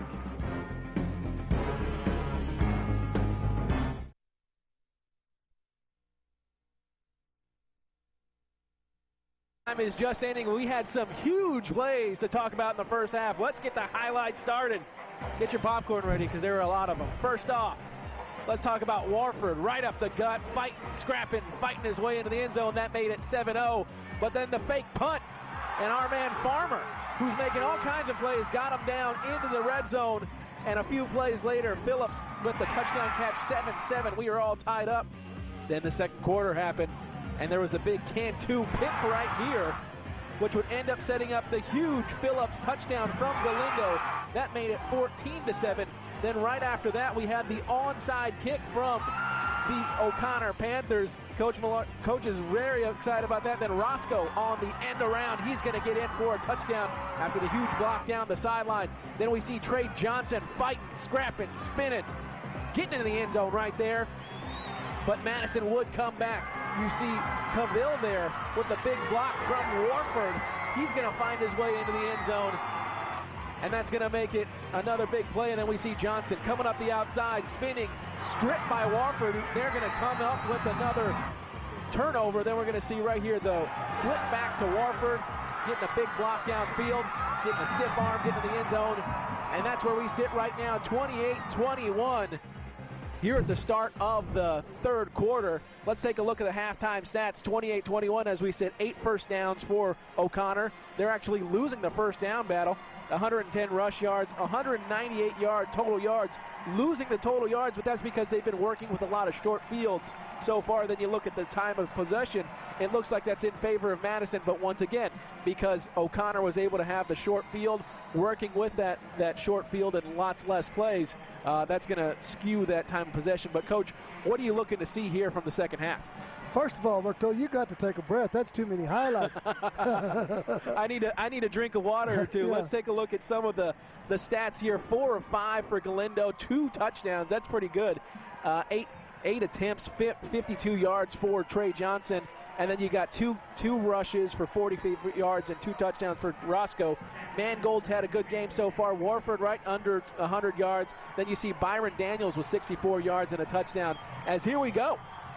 Start of the third quarter, Galindo in the shotgun. Trey Johnson, or actually that's Kraft. He's going to get stopped there by number 21.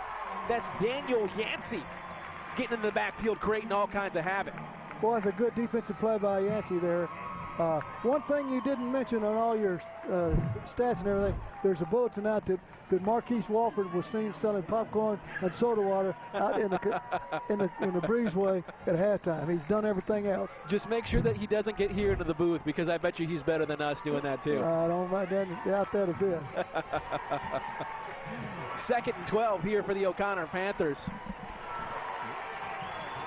In the shotgun, Johnson back deep, rolling to his left, Galindo. And that's going to be dropped there. You don't see that very often. Roscoe's a very talented receiver, made that cut like he did in the first half, made that great catch. It was there again, but he couldn't hold on to the ball. Looked like they were running that same flood play that they scored the touchdown on early on. So big play here early on in the second half. 3rd and 12 for the O'Connor Panthers. Yeah, they need to make this if all possible, because they sort of lost a little momentum there right before halftime on that touchdown, so let's see what happens. If they don't convert this, that Madison offense is waiting for him on the other side. Galindo drops back, has time, over the middle, caught! What a great catch. That's Trey Johnson. That's not Trey Johnson, is it? Or is that Marcus Walford in a white uniform? Trey Johnson making the catch over the middle. Let's take another look at that. What a throw, and what a great catch by this young running back. Gets up. I mean, No what more can these two guys do for their respective teams? They're doing everything for him. Right after the play, it looks like a hand might have gotten inside of Johnson's helmet, and he ran off the sideline kind of pointing at his face. Maybe a contact got popped out or something like that, but he's on the sideline now. So you're going to see that big man rumbling and stumbling. That's number 44, Kraft, Billy Kraft, fighting. Looks like he got right back to the line of scrimmage, but it was an exciting no gain on that one. Yeah, there's not much up inside right now. O'Connor needs to make, I know they're hoping, on every hope that Trey Johnson's all right and will be back in there shortly. Linebacker sitting right in there, 14 for the Mavericks. Delahousse did a good job of filling the hole. So 2nd and 8 here from the 46 for the O'Connor Panthers. Roscoe in motion, play action, drops back, looking to set up a screen, and brought down by big number 92, Vincent Taylor, his 2nd sack of the afternoon. The 2nd week in a row that Taylor ends up with 2 sacks. Well, that's a big one too, and it's a deep loss into O'Connor territory, and he grabs and throws him down. Good pressure. Man, they got 3rd and forever. 3rd and 24 here coming up for the O'Connor Panthers. That's they had 3rd and 12 a couple of minutes ago and they were able to convert, but 3rd and 24 is a whole other animal. Not too many calls you can make for this distance. How many plays on your card do you have for 3rd and 24, Coach? Well, that one has been big all day. Roscoe up the left side. He breaks a tackle, gets pushed out at the outside at the end by Warford. Well, when you got that long a distance from the play you've had most success with, and that was that reverse. It's good. Wasn't good for all the yardage, but he got him back up toward the midfield stripe and won't give up such great field position. Although they had a lot of success with that play the last couple of weeks, and probably all the way through the season. So here we go, 9:21 left here in the 3rd quarter. Think they'll fake it here? I don't imagine that they're going to fake it. I think Madison might be waiting for a fake here. They'll be ready for it this time around. As we see the punt away. Oh, me. Back to Warford. He makes a play, makes a block. He stays to his feet, gets up to the 40-yard line. That'll make you go bald in a hurry, punting to go guys like that, I guarantee you, as a coach. Oh, and Warford's down a little bit. Remember earlier on in the game, he was having some problems. And let's take another look at the replay. Maybe we can see where he might have gotten tripped up. Oh, he takes a pretty good lick on the back of his head as he goes down. It sort of popped his head. You don't want to see something like that out here because there's exacting protocols for any type of concussion syndromes, and that's all the way from the pros down to high school now. So you'll have to see what happens. But well, he's sitting up, so he's all right. We're going to go ahead and take a break here right now real quick as they work on Mr. Wofford. We'll be right back. You're watching the Class 5A Division I State Quarterfinal exclusively on the Time Warner Cable Sports Channel. We'll be right back. Is now in its 7th decade, and it's bigger and more. Walk off on his own power, so that's always a good thing. Might have just gotten a stinger, just his clock bell rung there a little bit, but we see McAllister up the middle. He's fighting, scrapping up the sideline. This young man does a good job of running too, as we said earlier. He's been shaking up a little bit tonight, this afternoon too. So there's a lot of contact going on out there. Good run, 8 yards, I think. And then you see right there, that's Ortega again. Big 60 blocking for him back there. I tell you, that guy does a good job. Daniel Ortega, the 226-pound senior. He's been pushing those Panthers all day long. Quick pass to the outside. That's number 3, Cavill. He breaks a tackle. He gets to the outside. Fighting still. Nobody can bring him down. Took about 4 Panthers in on that play to finally bring down Cavill. I'm telling you now, this guy's a great receiver. Tall and 200-pounder. And in high school football, when you got the guy that big and that fast out there one-on-one with a defensive back about half his size, it becomes a real problem to bring him down. And that's what you saw on that play right there. 3 broken tackles before a gang of Panthers finally brought him down, which brings us to 1st and 10 from the 28-yard line. Pitch to the outside. That's Warford back into the game. He's got some space. He's got one man to beat. He gets a block, breaks it outside, and that's a touchdown for Warford. And we're an extra point away from tying this game up. What a play. You said it, Berto. He said he got one guy to beat, and that is a no-brainer. He is going to beat him. There's no way you can stop it. Look at him cut inside. Good blocking. Look at big 76 down there. That's big George Roberts making that block and cuts inside. You just can't tackle that guy one-on-one. You just can't do it. What a play. What a comeback now. And here we go. We have number 8, Carlson, back to kick the extra point, tied up. That's good. So here we are, 8 minutes in the 3rd quarter. And we are all tied up at 28. You know, we could have just missed that whole first half and just started from halftime, and you would have missed all that good action, though. So many good plays, though. So we saw O'Connor. They went on a 3-touchdown unanswered run. Now we see the Madison Mavericks. 3 touchdowns unanswered. And like you said, Coach, 8 minutes to go. I guess this is a 20-minute football game. And it's tied all up at 28 apiece. Well, you know, like we said, heavyweight fight. They're knocking each other down, and, you know, you think you got him down. He gets these down for the 8 count, gets to a knee on 9, jumps up on, and he's ready to go at 10, and then he knocks you down. You know, it's back and forth. The one thing we know right now, Madison's got that momentum now, and O'Connor needs to settle down offensively and give their defense a little rest and get some plays. And even if they can't get anything in, they got to settle them down a little bit. You know, they've got to get they got to get Wofford and company off the field for a period of time. And the only way they're going to do that is by putting a few first downs together, and then they can see what happens. Well, not only that, but Wofford, he can be on the. You can have the ball, but Wofford's still going to be on the field. So you can't get Wofford off the field unless you really wanted to. They keep doing that. You know, it's just not too good an idea to do that. You know, if you're the up back and you're going to call for the ball, you just need to get it, but you can't call for it and then get out of the way. The deep back then doesn't know what to do, and ball hits the ground, trouble happens. So, you know, if you're up there, just make that, either get out of the way and let the deep man come on and get it, but don't stand around and get in his way. That's what you need to do. So 28-28 here with 8 minutes to go, as O'Connor will have 1st and 10 from their own 20-yard line. And we see Galindo leading his team onto the field. So far, Galindo's had a pretty good game. You know, Madison did a good job of pressuring him on throws last series, and that's what they hadn't done the whole game so far. Kraft in motion. Snap. Zone read over to Johnson.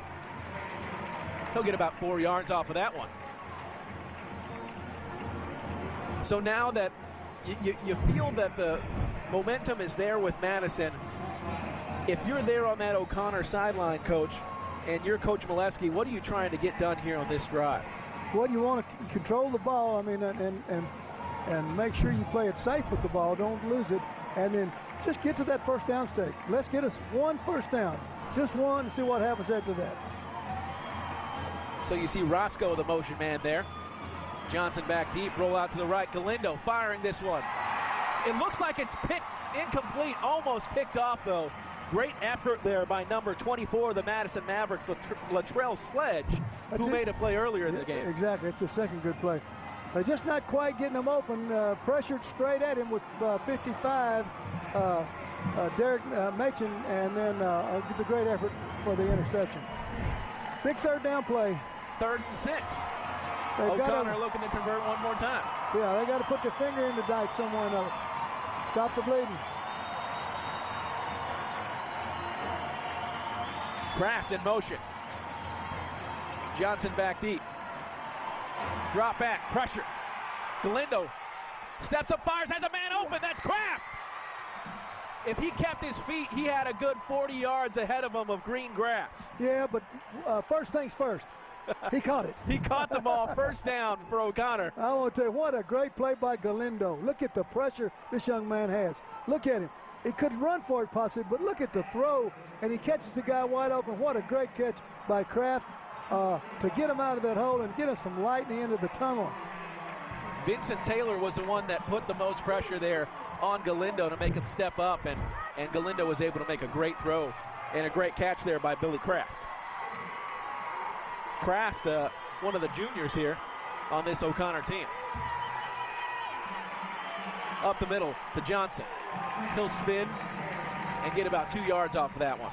Yeah, Madison's defense inside their force unit is very, very tough, and it's hard to run right at them with a lot of plays, and you're going to have to open it up a little bit to get that to get them loosened up. And you see big 92 in there, number 1, all those guys really playing tough defense inside. One of the things that I've noticed this afternoon about this Madison defense is they play with a real mean streak. You know, they're getting in, especially up front. They're fighting and scrapping, and they're really getting good pressure and off of the passes and the runs. As we see a draw play right there, Johnson gets to the outside. He's got some space. He'll get the first down and some. That's their bread and butter. You know, they run him up and run him inside, and they get you in a thinking pass, and then they hit you with the little draw play, and that's when he's in his form right there, because he's a great runner, gets a little daylight, and then runs it out to the outside. He's running. That's what he does great, and looks a lot like Marquise Wofford on the other side, doesn't it? Yeah, it does, and they're really using the over-aggressiveness of those ends and those tackles up front against the Madison Mavericks, and Johnson's able to scramble free right by him. So 1st and 10 from the 31-yard line. As we see the end around to Johnson, and he'll get a couple of yards right there. That's what they did. They ran a little reverse to Wofford a while ago, but this guy, this time, old Johnson, he takes it, he sees it's all plugged up outside. Watch him cut and go up inside. Making something out of nothing. Yeah, I mean, because they had it strung out to the outside. He wasn't going to make anything taking it outside because containment was there. And he saw it, cut up in there, and got about 4 yards. Just over 5.5 here in the third quarter. 2nd and 6 from the 27-yard line. As we see Kraft in motion. Steps back, running a screenplay, back to the other side. That's number 40. Oh, me. Michael Kill, he's going to get in the end zone. 48. Clay Lansdale, the tight end. Have you seen it all now? Gee whiz. Throws a little tight end screen out there to Lansdale, and he caught that thing, and let me tell you something. He knew north from south then. He took that thing straight in the end zone. What an exciting comeback. Here we go. Take another look at this. Catches now I'm going to tell you, he stays on the same track, watching north and south. He's getting there. What a good play. What a comeback. And the extra point will make it 35-28. So that was the momentum killer that O'Connor needed. O'Connor now with the touchdown lead with 5:16 to go here in the third quarter. There it is, perfectly set up. Look at those defensive men for Madison coming through and make that catch. And this young man did a great job after catch. He can motor on down the line. Nice play. That's Lansdale's 2nd touchdown catch of the season. What a great time for that 2nd touchdown catch to happen. They told me, I've heard from a little source, that that's the way you ran that ball when you was at Marshall High School. Huh? No, there wasn't a lot of running of the ball. There might have been, handing the ball in for other players to go and make it happen. There was a lot of standing and drinking water on the sidelines for me. Oh, well, anyway, you're sort of like me. The older you get, the better you get, and you got a ways to go. You'll get better. Yeah, as I get older, I'll be like, yeah, I was in on that game. And exactly. And I will tell you one thing. These young men in this game, they can talk about it tomorrow one way or the other, because they have played a whale of a game so far, and we got a lot left. As we said before early on, O'Connor, in their history, has never beaten Madison. They are 0-10 against the Madison Mavericks. So history will be made with an O'Connor win here this afternoon. And the fair catch there from the Madison Mavericks. As we see number 18 right there, our man Tyler Mangold getting ready to enter the game for the Madison Mavericks. So we saw a big punch. We saw a haymaker landed from the O'Connor Panthers. What are we looking to see here one more time from Madison? We're looking to see number 7 right, number 7 left, number 7 maybe up the middle a couple times. Maybe number 7 to the outside in the slot or lined up and throwing the ball deep to number 7. And if not, then they're going to give it to 25. Or throw it to 3 or 4. Or throw it to 3 or 4. Or, they've got all kinds of weapons. We've seen them use them all day long. So 1st and 10. Hands the ball off up the middle to number 7, Wofford. It's like you knew what was going to happen, Coach. Well, there's a difference between knowing what's going to happen and stopping what's going to happen. And, you know he's going to get the ball and he's going to run with it. But, something consistent is the offensive line play also of Madison. We've seen Daniel Ortega at the point of attack blocking a great percentage of the time and doing a great job. So 2nd and 1 here for Madison from the 36-yard line. Toss right to Wofford. He's going to throw it. He's got a man wide open. Can he catch it? Just overthrows it. He had Cavill wide open there. At halftime, a bunch of us were talking up there, and we was talking about, well, he's done everything. He's run it. He's blocked. He's played defense, but he hadn't thrown the ball yet. And maybe we'll get to see him throw before the game's over with. And sure enough, he did. Just off the fingertips, and it was touchdown written all over it, but just off his fingertips. So what was interesting was that I saw him kind of messing with his hands before the play. What he did was he took off his gloves and threw them on the ground. So when he got the ball on the pitch, he was able to throw it without having the gloves get in his way. So 3rd and 1 here, up the gut. That's McAllister. It looks like he might have gotten stopped. It's going to be really close. Yeah, I don't think he made that one. And that's a big play for O'Connor because I think they'll have to punt that thing away. Looks like they marked it short. Well, they don't have to punt it away. We've seen Madison go for it twice on 4th down, but this is a tough place to be going for it. Let's take another look at that. He didn't make it, that's for sure. Good play. That's 30, and it's hard to get the other one. Can you get it? The other guy that made it? I couldn't see the other one, but that was definitely Garza Dishman. Ooh, and it looks like they're going for it. Power football here. Right here, 36-yard line. That's a fumble on the play, and it's picked up by Wofford. Wofford's got the ball on the outside. They call it down. They call it dead. I thought Wofford was going to score on a fumble recovery. Now that would have been a turn of events, wouldn't it? Gosh, dog. He was down, though. Can't pick it up. Once it's down, what a stop by O'Connor. That's the only tough thing. That's one of the tough things about going forward on 4th down, no matter how good you are. The first thing you got to do is make the center quarterback exchange. Let's take a look at the replay. So they fumble the snap, comes out. And the ball's down right there, and then it comes out, and they've blown it dead. They think it's inside. Once the whistle blows, the ball is dead, and that's what they call it. So we see that Mangold has possession of the ball while on the ground, gets touched, then the ball gets popped out. Yeah, that was a good call, and there's no doubt it would be the whistle blown. Because here in high school, once you have possession and you're on the ground, the play is dead. You can't get touchdown. You can't fumble the ball after that. The play is dead. So we go play action. Looking to put the ball upfield. He's going to get sacked, Galindo. That's number 1 in on the play, Nahum Olivares. Well, here we see it again where there's a sudden change like we talked about earlier. Sudden change, defense and offense. Offense sometimes try to take advantage of that. It worked good for O'Connor earlier. This time the defense takes advantage of it and drops him for a loss and puts O'Connor back in a long situation. Olivares making a big play there, and the Panthers are looking at 2nd and 18. Well, they just don't have to get it all on this one play. They can get part of it now and part of the next play. Roscoe in motion. Fakes the end around, goes with the full reverse. Phillips with the ball. Oh, big time hit. Wow, what a huge, that's what they call a slobber knocker, right, Coach? Well, old Phillips, he did a good job, and they sort of had to belly back a little bit, so they lost a little bit of their timing. You can see that he didn't get the catch real good, but then he says, number 1, is it number 1? No, it's number 12, number 24, basically said, hello, how are you? 12 and 24, that's Avery Williams and Latrell Sledge. We've been calling out Sledge's name a lot this afternoon. So here we go, 3rd and 18 for O'Connor. Galindo in the shotgun. Going, he's going to find his man, that's Phillips. Phillips up the sideline, he's got a chance to score, and he does. Boom! What a play! Huge play. I mean, just one big play after another in this game. Galindo goes back to throw this thing, sets up, and he throws a perfect strike out here to Phillips.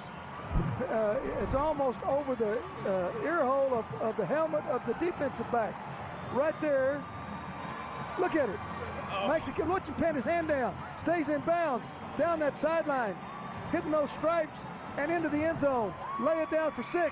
Could not have put a better ball onto the outside. Zach Galindo, what a great throw and great catch and staying in bounds as we see. I'm going to tell you, this game is blowing my mind. This has been a good one. I'm telling you, one team comes back and bloodies the other one's nose for 14 straight points. Then the other one comes back and bloodies the other guy's nose for 14 straight points. And they're not doing it on these little rinky-dink plays, you know, this and that. I'm talking about big plays over and over. So the 3rd touchdown of the afternoon for Phillips. 42-28 is where we sit right now with 2:06 left in the game, or in the 3rd quarter. I'm jumping ahead of myself here. 2:06 left in the 3rd quarter, and if we've seen anything, 2:06 in a quarter means that they can get about 3 touchdowns in before we get to the 4th. Very possible. Let me take you back a little bit with Phillips here. All right, you remember that little reverse they ran to Phillips over? Yeah. All right, he ran it around here, and 3 guys met him for a slobber knocker right there. That's right. You got to have a short memory because Phillips has that short memory. He gets back in the huddle, runs a great route, catches the ball, tight ropes down the sideline for a touchdown. Now that's what it's all about.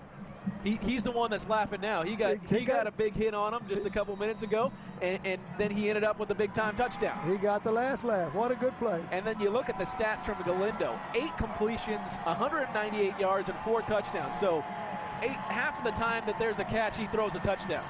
That's pretty good. Big kick a little bit deep there. A lot deeper.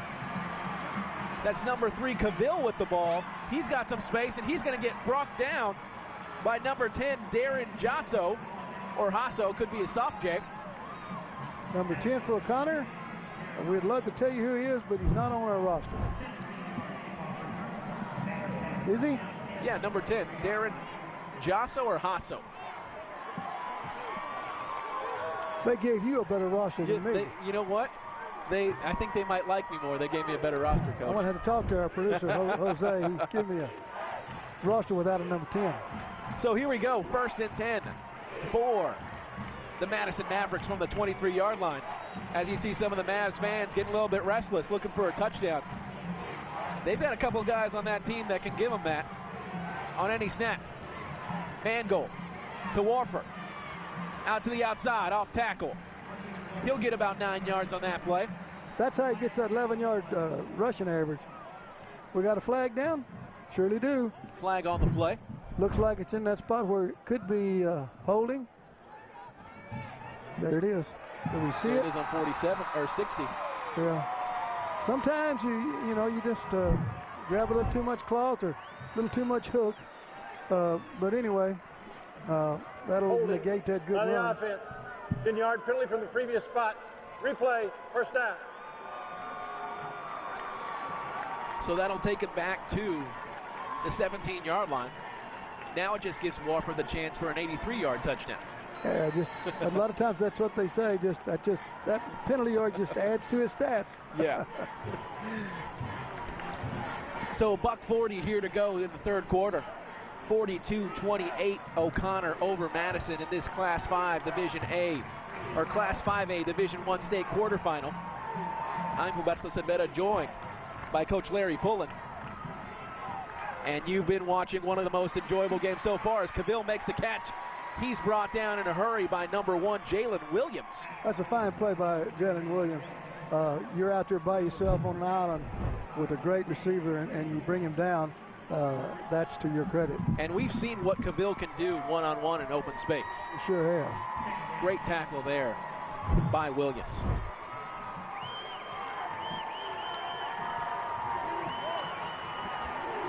2nd and 16 now for Madison. I formation. Daniels the motion man. Counter play for Wofford. Farmer back in the backfield. Wofford makes a cut. Breaks some tackles. He's got space. Nobody's going to catch Wofford. That's going to be an 89-yard touchdown. 79-yard touchdown for Wofford. What a huge play. They had him dead to rights in the backfield. A couple of cuts, a couple of blocks. 79 yards later, that's a touchdown for Wofford. I'm not going to say a word. Just watch this play.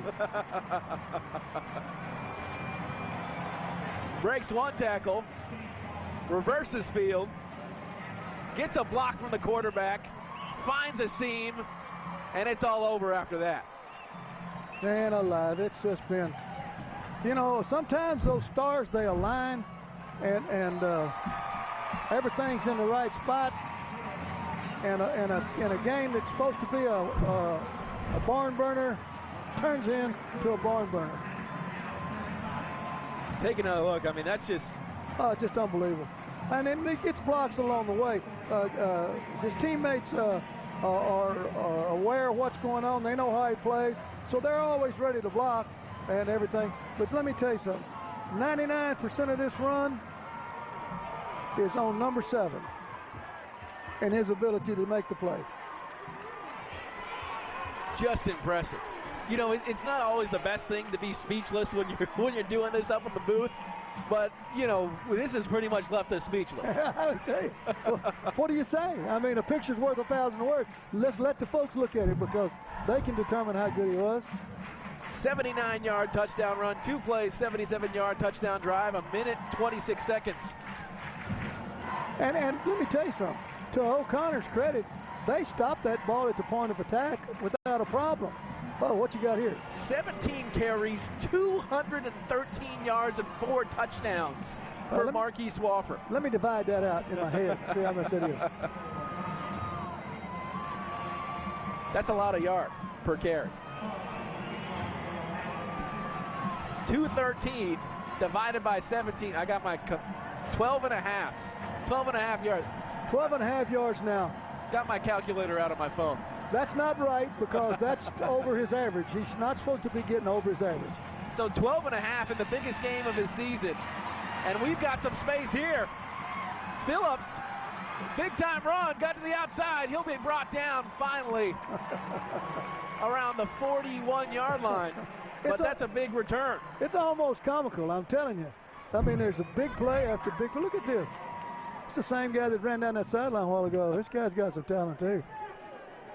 You know, good blocking up front. Inside that block, 15, doing a good job. Defensive back out and right, and then takes him on. And there's Williams, defensive back, making a block. Shane Carlson, the kicker, finally making the play at the end. I can't wait to quarter when I can get a little breath of air, fresh air. 22 seconds, Coach. You can hold it. You'll be all right. 22 seconds here in the third quarter. 42-35. O'Connor up over Madison. 1st and 10 for the Panthers from the 41. And we see a big hit there by number 45 and 55 of the Madison Mavericks. That's Ryan Visterbrook. And number 55, Derek Mason. Ooh, that was a good defensive play. Stopping for about a 3-yard loss. There wasn't nothing there that time. And that'll be the last play of the third quarter. And we're going to show you some highlights. So, you know, you might have thought you were going to catch your breath there, Coach. No chance. We're going to show you highlights of the third quarter. Let's jump right into them. There's Wofford right there. Got some space. It's interesting to see his running style. He kind of plays it slow on the outside, and then he finds a seam and explodes right through it. Then we see the tight end, number 48, Clay Lansdale, with his second touchdown of the season on the tight end screen. And then there was a big play from Phillips. Up the sideline, tiptoeing up the sideline to keep his feet in, then finding his way into the end zone. And then there was the huge play from Wofford. Goes left, cuts back right, cuts back left again against the grain, and then he's gone for 79 yards. You think you're tired?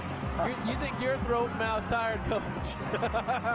I got a lot to talk about here, lots of highlights after every single period.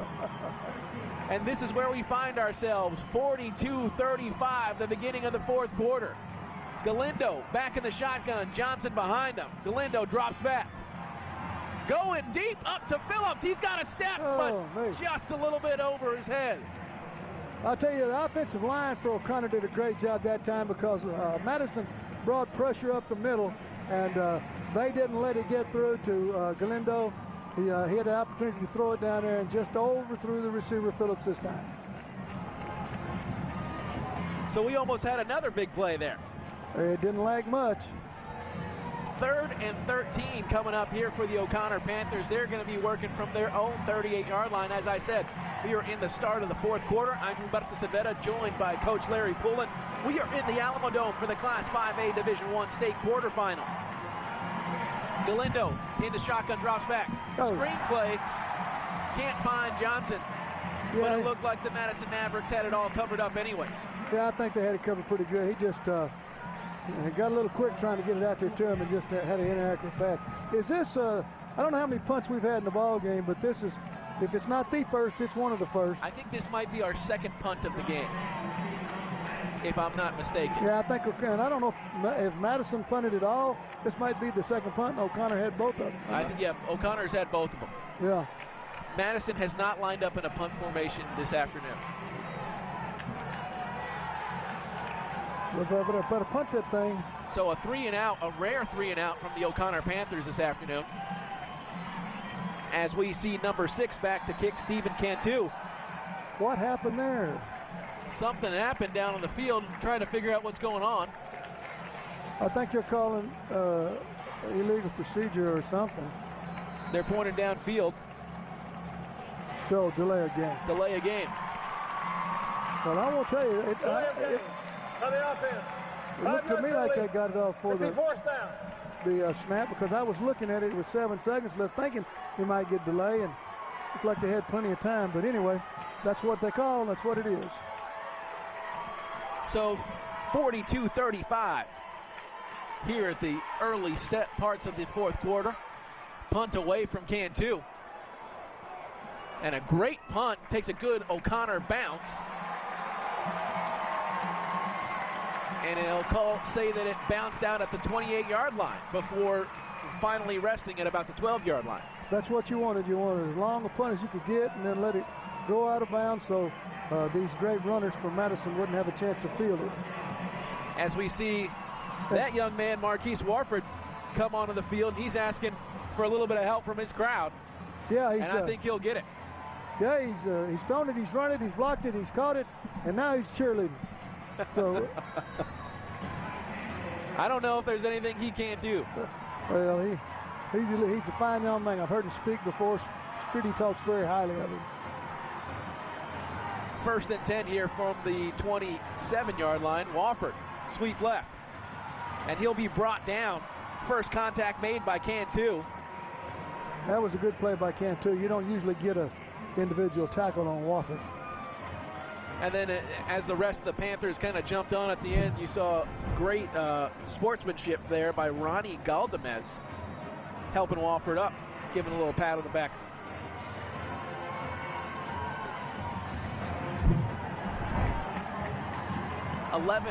Just over 11 minutes go here in the fourth quarter. 2nd and 8 as we see Cavill in motion. Fake play action. Mangold, that's going to get tipped.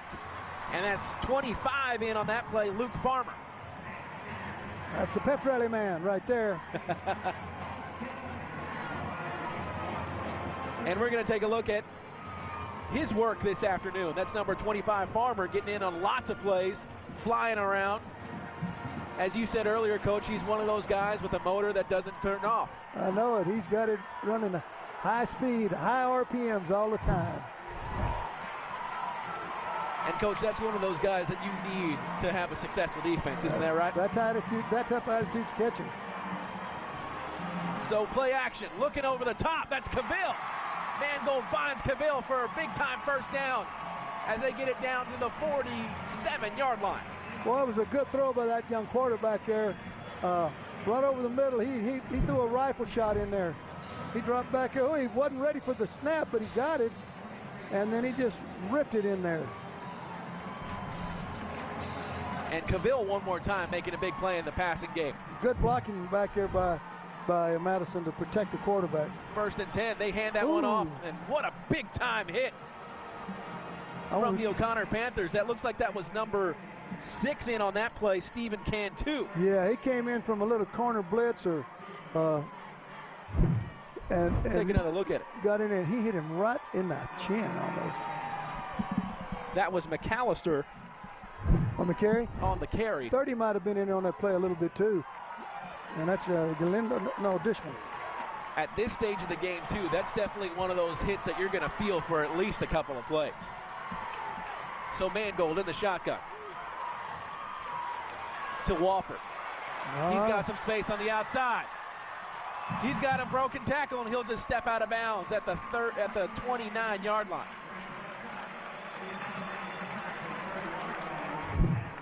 As many times as Wofford's touched the ball, as many snaps as he's been on the field, and as much as they've been asking for Madison, I'm impressed at how he hasn't run out of gas yet. You're doing a great play.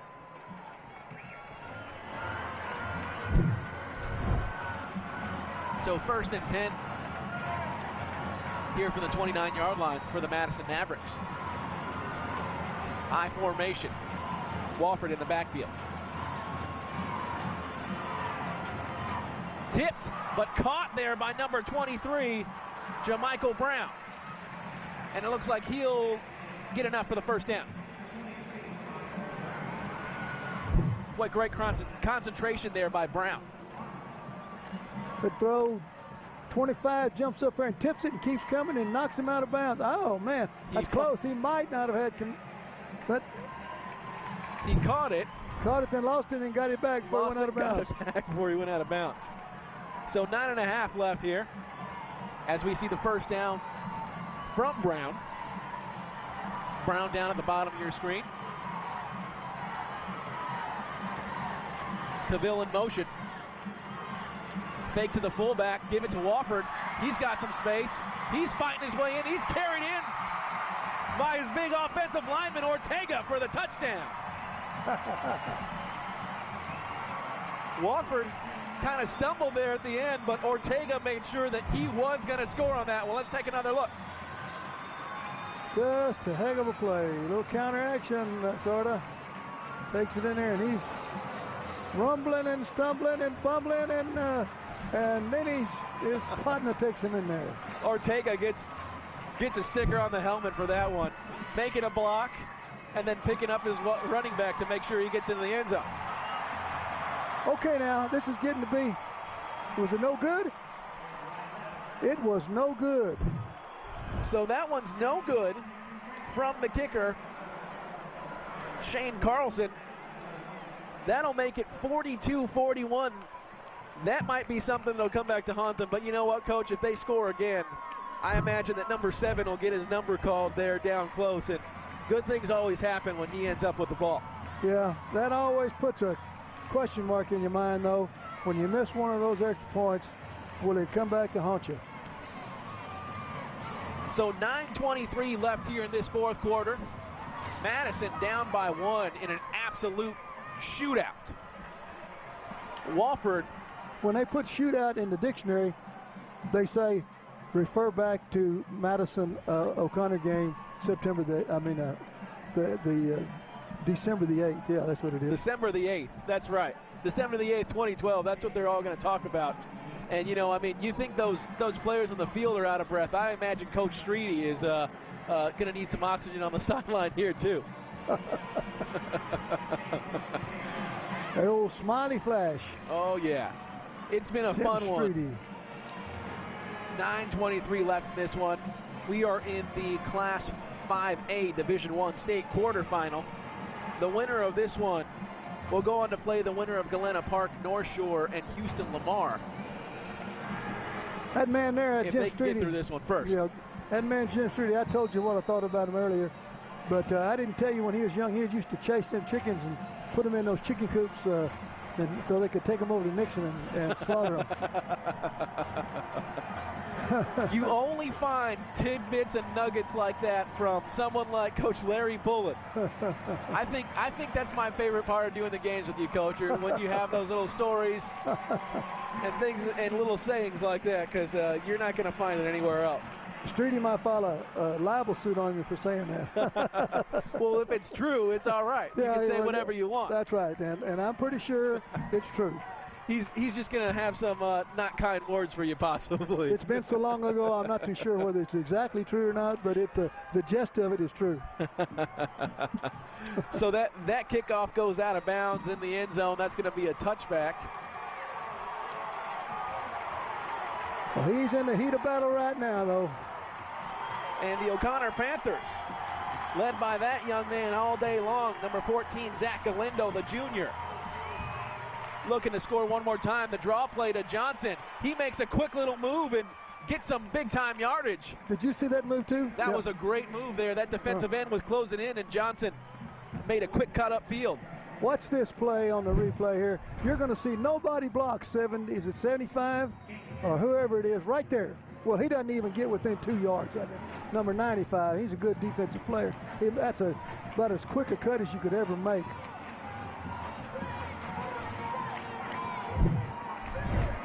And we see Warford, when you run the ball that much, you're going to have to stretch a little bit on the sideline. And then we got that little end-around play to Roscoe. Madison said, we've seen enough of that play. We're going to stop it. We now know how to do that. Yeah, we see Warford on the sideline, but, you know, a human body can only do so much, you know, and it's got to get replenished. And it's very, very possible he's getting those cramps. He's just had a tremendous evening. Get that young man some pickle juice, right, Coach? We saw that in that Harlandale, the Frontier Bowl. Pickle juice will do wonders. 3rd and 3 here for the Panthers from the 32. Motion, faking it to Roscoe. Rolling to his right, Galindo. He'll complete the pass. What a great catch falling down by Kraft. He's made a couple of good ones, long one, and then that right there to keep possession and get those stakes moved. Great first down play. Take another look at that. Galindo rolling right. Kraft making the big play. Let me tell you something. Both these teams, they don't lack for offense. I'm going to tell you, they got some stuff. They got more stuff on than the law allows. Lots of good coaching and teaching done by these staffs. So 8 minutes to go. Galindo in the shotgun. Johnson behind him. Play action. Rolling to his right. Throwing into traffic. It's caught, but out of bounds by Dominique Daniels. Yeah, all the routes got pinned up toward the sideline, and timing was off, and there wasn't anywhere to go with that ball except over the top and out of bounds. A lot of times quarterbacks, the best thing they can do is reserve the right to play another down or punt the ball. So that's what he did that time. And that's what we talked about earlier with Galindo. Only 5 interceptions on the season.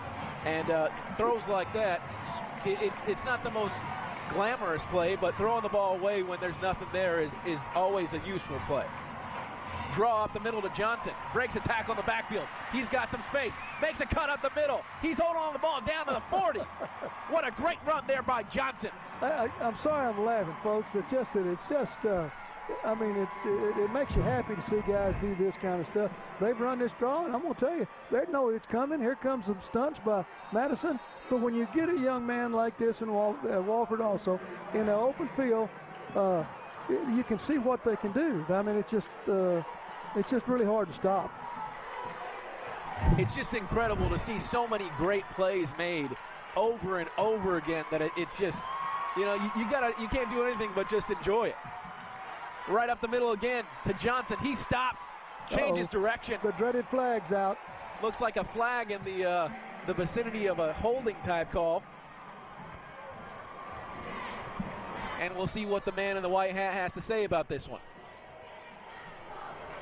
Holding against O'Connor. Holding, offense. 10-yard penalty from the previous spot. Replay, first down. So we saw a big holding call earlier in the game against the Madison Mavericks. Yeah. And we'll see another one right here. You saw a holding call against Madison, and last time it was against Madison, we had a big boo on this side of the field and a big holler on the other side of the field. This time, it was a big holler on the Madison side and a big boo on the O'Connor side. This game's got all of it, folks. Just under 7.5 to go here in the fourth quarter. 42-41, O'Connor up over Madison. 1st and 20 right now. They fake it to Johnson. Galindo keeps it. He gets a big hit there at the end, but falls forward. He gets about 5, doesn't he, on that play? So now they're just trying to take a little chip off that long yardage, little piece of that long yardage off, and set up second in a little shorter distance. You saw some big contact there, helmet to helmet, on Galindo from Dominique Daniels. As you saw Galindo get up a little bit slow. That one will stay with you for a little bit, but you shake it off and you jump right back in. Roscoe, the motion man. Galindo rolling left. Fires it down the field. Roscoe's open. He makes the catch. That young man made a great catch there, as good as those runs he made on that reverse for first down yardage. The ball was thrown a little short and behind him, and he's running down the field trying to get some yardage. And watch this. Good blocking there by Johnson. Then he just barely reaches back, grabs it, and gets a catch. What a great play by Roscoe one more time. So now O'Connor will have the ball, 1st and 10 from the 23-yard line. Looking to continue to methodically take the ball down the field. Galindo up the middle to Johnson. He's got some space. He breaks a tackle. Trying to break a second one. He gets down inside the 10-yard line to about the 6. And we'll have 1st and goal for the O'Connor Panthers. Just a little handoff inside here. Just a sort of little bit of a delay. It's supposed to go out right there. You see the good hole there. He makes one miss and makes the other one sledge. He drags him for a ways. Good running and really good blocking up front too. Their left guard did a good job of blocking. I think that is Balin Brown. So 1st and goal for the Panthers from the 6-yard line. Roscoe, the motion man, hands the ball off up the middle of Johnson. He reverses field. He's going to get stopped behind the line. Well, he tried the same play, and this time penetration cost O'Connor. They just got too much penetration down here, and they pinned the ears back. Madison did, and brought it on. See that little Brown coming around again, but just too much penetration. Ryan Vistuba in on that one. He's been creating havoc for the O'Connor Panthers all afternoon. 2nd and 8 now, or 2nd and goal from the 8-yard line. Roscoe in motion. Galindo to his right, picks up a block. That's almost picked off. That would have been huge for Dominique Daniels. He might have had a big return after that one. It might have gone 95 the other way, but Galindo just a little late with this throw and allows him to come over in front. Man, Roscoe's open, but Dominique Daniels wasn't going to have any of that. He reacted to the ball very quick and just didn't get the pick. So 3rd and goal now for the O'Connor Panthers. Galindo in the shotgun. Johnson lined up behind him. Roscoe, the motion man. Something happened. Lots of movement there on the offensive line, on the right side of the line. Let's take a look and see what the call is going to be. It's going to be offsides or false start. I think Madison's clapping, the boys are, so it might be illegal Prior to position. the snap, false start. Offense. 5-yard penalty. 3rd down. So that goes against the O'Connor offensive line. I don't think Coach Molesky necessarily agrees with that call.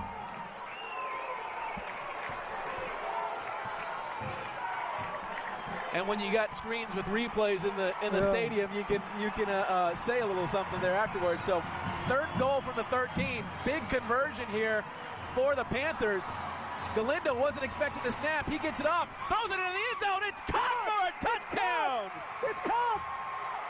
What a catch on a broken play. Galindo somehow gets the ball away. Clay Lansdale catches his second touchdown of the game. And O'Connor goes up. Easy, Gilberto. You're going to have a coronary. I'm the one that's got to watch out. I just can't believe it. I'm just waiting for the look at the replay, folks. He's got ball snap where it's supposed to be. He's got pressure in his face. He throws a Hail Mary, a hope and a prayer, and it comes true. What a catch. What a catch. I mean, just incredible in every sense of it. Avery Williams almost has the ball knocked away. Show it to us again. What a play. Oh, there's a flag down there. There's a flag down on the play. It's going to be a personal foul, probably on the roughing kickoff. the kicker. I don't know if we'll take it on the kickoff or what. I think they do.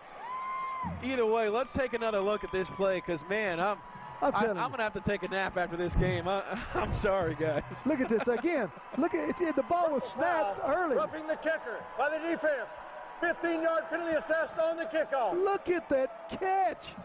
Oh man, you look at the strength in Lansdale's fingertips because that's where he catches it and somehow holds on to it. Take another look. This is going to be the best angle. Watch that. That's all fingertip catch. And that's a pro type catch. He got both feet in bounds. Oh yeah. He didn't need but one, but he got both. He said, "Man, I got it," and he do have it. What a play! And I will tell you, that's a play by Galindo. Let me tell you, is every bit as good as that catch was.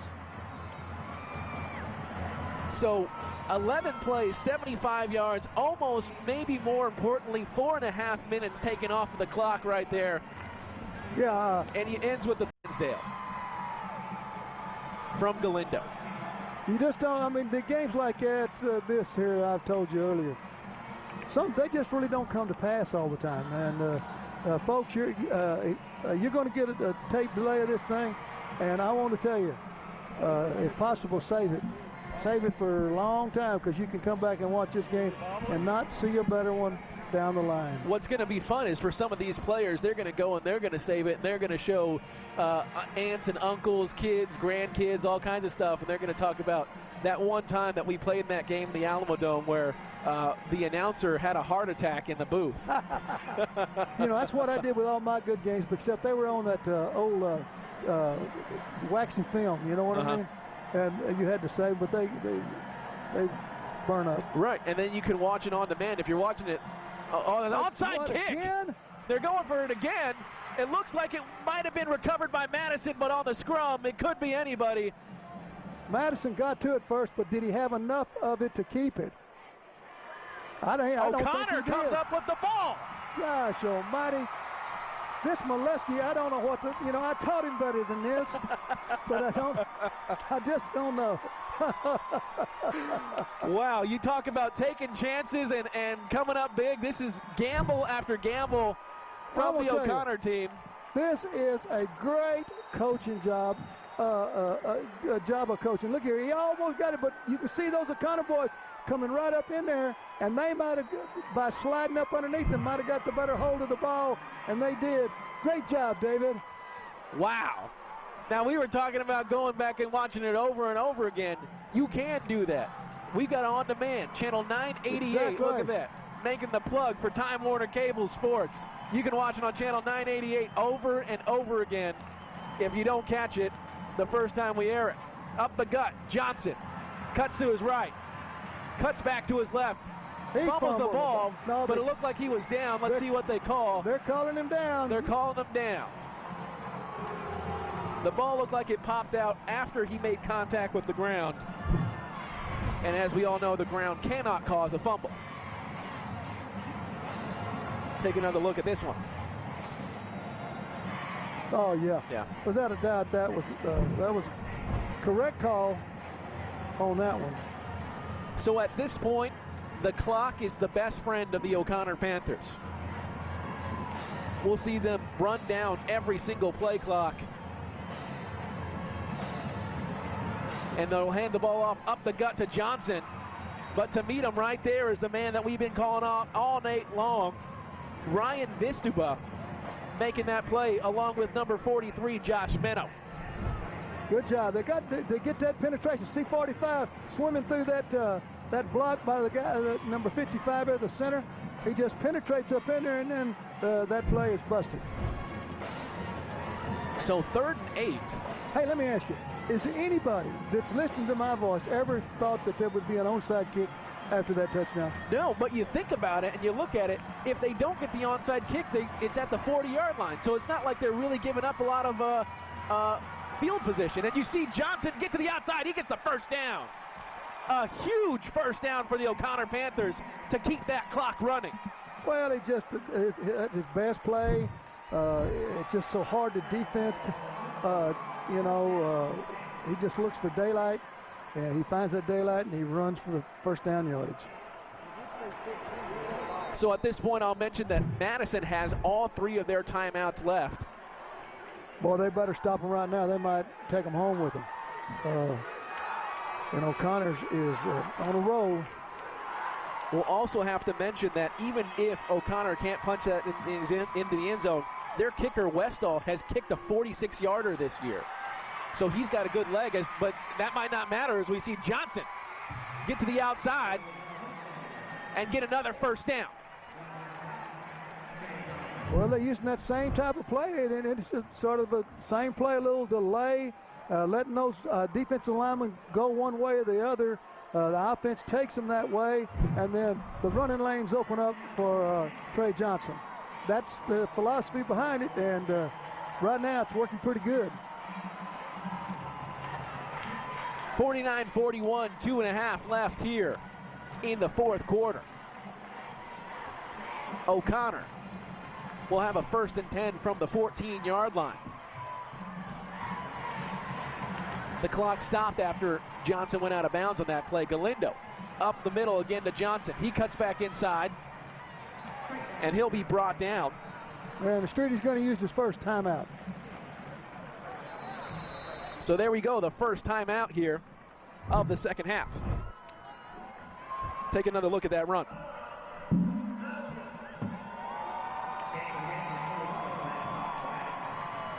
You know, here in this 4th quarter, our man Johnson there, Trey Johnson, has been our guy Trey Johnson has been running and just really getting some tough yardage here at this point in the 4th quarter, because we all know, and Madison knows, that O'Connor's trying to kill some clock, so everybody's kind of gunning for him, and even then Johnson has been able to get away and elude everyone. And you know what? Let's take a look at that last touchdown, just because it was so good. Oh, man, if we got another chance of looking at that, I could look at this all day long. So the bad snap, Galindo reverses out, throws the ball in the air. Yes, indeed, he did it again. He did it again. Every time. Every time. And you know what? You look at it, and Avery Williams is there to make a play and is about an inch away from making that play. It may even be less than an inch, my man. It was just the perfect storm on that to happen. As we see a fumble, looks like almost a fumble. Wow. Well, Galindo sure thought he fumbled it, that he didn't, that they missed the exchange, and he came back down with it, so he knew it was gone. Whew, what a big play that was. You know, they got this good field goal kicker, as you said. They're not going to mess around. Charge, timeout. You know, if they get this field goal, it's a 2-score game, and it'd be hard pressed for Madison to do it. But you never. Let me tell you something. In this kind of game, you can never say never, because it is just one of those times that everything's going crazy. Yeah, you know, it's just a 1-score game right now. Anything could happen. We saw, you know, if that ball pops out a little bit earlier, that Mangold fumbled after he fumbled the snap and then came onto the ground. You know, we saw Warford run off and score a touchdown. I mean, we've in a game, especially in a game like this. Well, anything could happen. Right now, O'Connor wants to get a good set on this play, run it maybe toward the middle of the field. They're going to do that. Here's the draw. Yeah, he's down, and now, but now they've got the chance to kick this field goal, and then it's a 2-score game, and that would be, I think, a killer for Madison, because they have just used, I think, their last time out.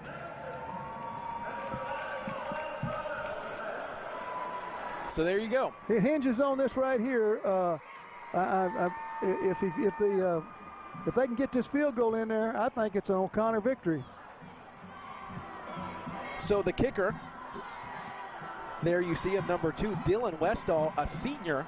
So far this season, he's 11 of 14 on his field goals. He's got a strong leg. I've seen him kick, and he's kicked field goals from pretty good distance. Now, one thing you got number 7 out there on defense now, and I would think what would be happening here is they're going to put him on one side of the line, on the end of the line, whether it's on the left side or the right side, and they're going to send him to try to block this thing, because this is the game probably if he kicks his field goal. Here he comes from the right side. He's coming hard from the right side, from the defensive right side, the kicker's left. This will be a 36-yard field goal for Westall. The snap, it's good. Good hold, it's up. And it looks like it is. It's good. What a big play for the Panthers, and what a dagger in the heart, I think, for Madison. They played such a great game. They've shown so much heart, and I won't tell you nobody more than Marquise. And he gave it every ounce of effort he had on that play to block that kick. He stretched out as far as he could and just couldn't get to it. Man, I'm telling you, it looks like O'Connor right now, but you can't ever tell. But I know one thing for sure. There is no losers in a game like this. There's one team that'll go on in the playoffs to the semifinals, but I'm going to tell you one thing. Anybody that sees this ball game, whether it's later on tape or has seen it today in person, knows that there is not a single loser in this on either team or either school district. Yeah, this has been fantastic. I mean, you want to talk about, we've done some fantastic games. I've done 2 games with you this year. This is my second one, and we did an overtime thriller there at the Frontier Bowl, and now we have this one in the state quarterfinals. I mean, it doesn't get much better than this. I think I just got to do every game with you from here on, Coach. I won't tell you, these have been exciting. And let me reiterate what I said earlier in the pregame. You got Northside here that's had 3 teams in the quarterfinals. It's the first time it's ever happened in the state. It's a credit to their school district, their athletic department, their administrators.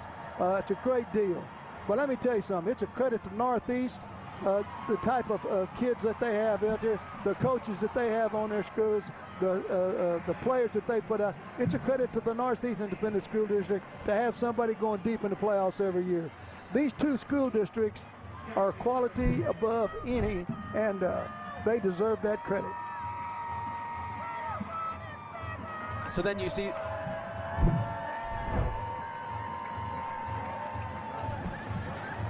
so we've got offsides on the kicking team here. So that'll be. I don't even know if they'll mess with it. They don't need to run any more time off the clock. They got it at a pretty good spot. I don't know, they may penalize it from here. Would they get it from here at the spot at the end of the run? I mean, if they do, of course they'll take it.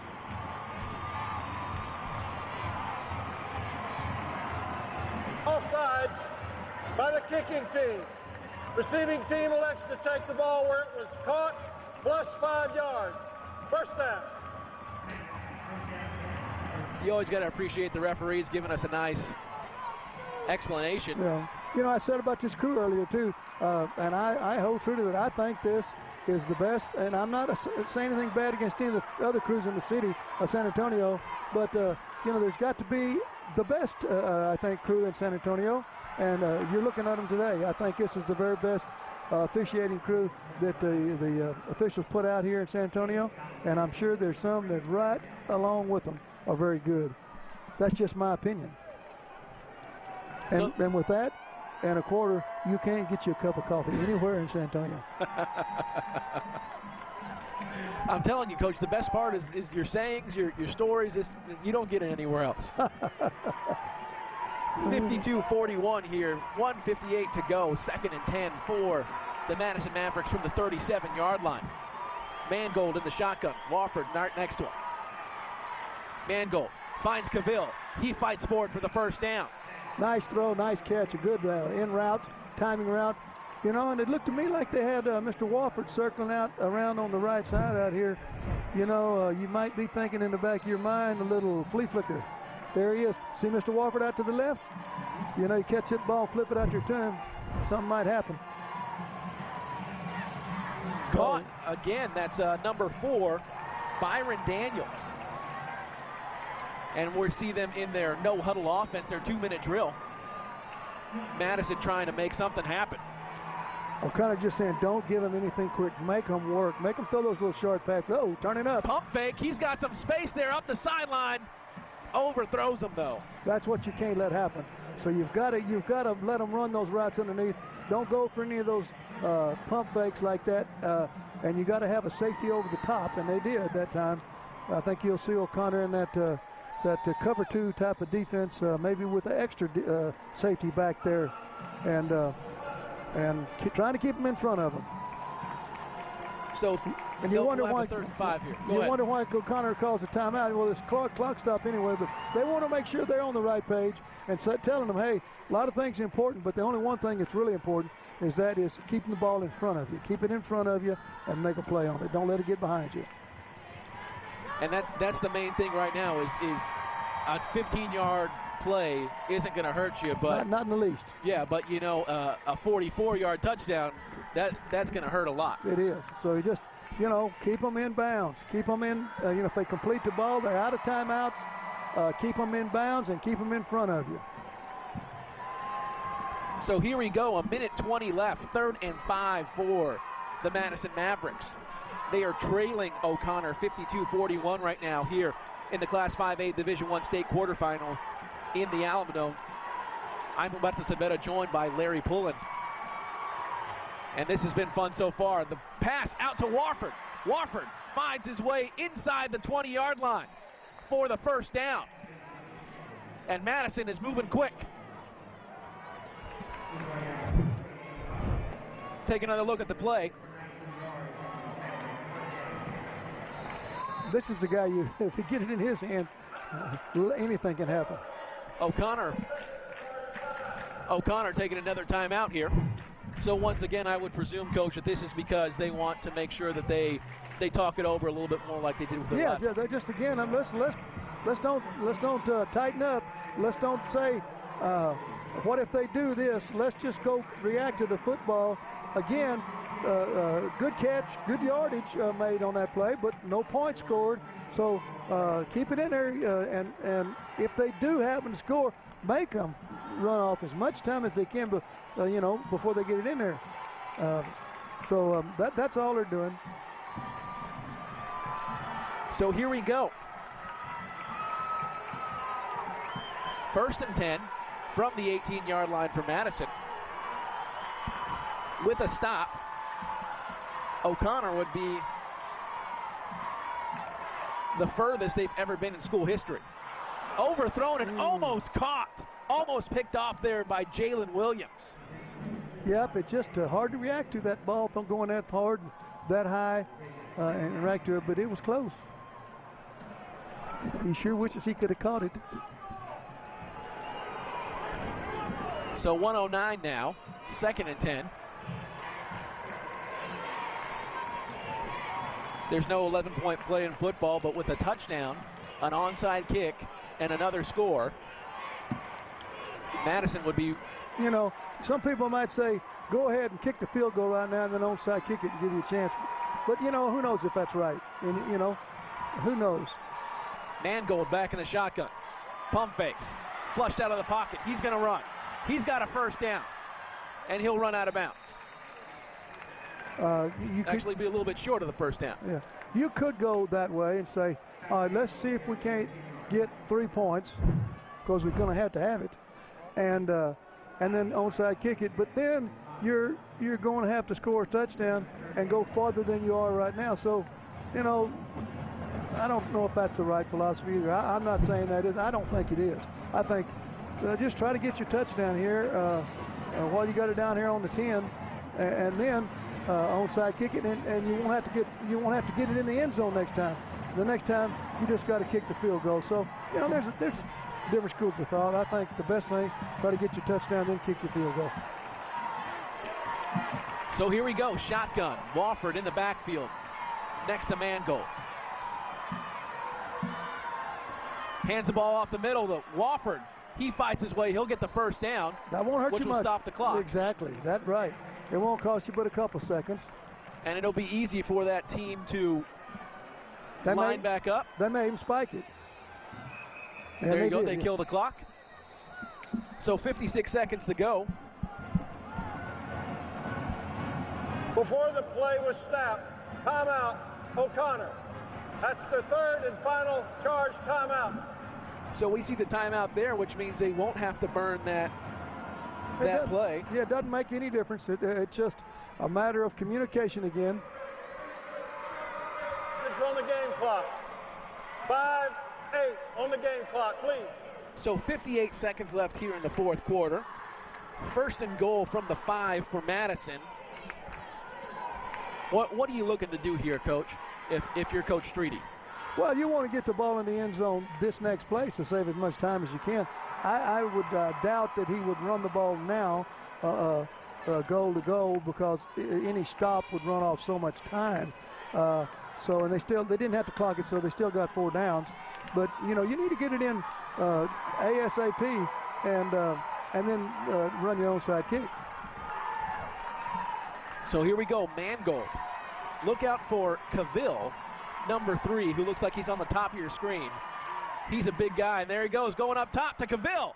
Good defense. Knocked away. Yeah, that young man's played good defense all year long for O'Connor. Allen Wright, he was up high, and he had to get up high to be up there with Cavill in the same air that he was breathing because he's a big, tall guy. And Cavill's sort of limping off the field, must have turned his ankle a little bit.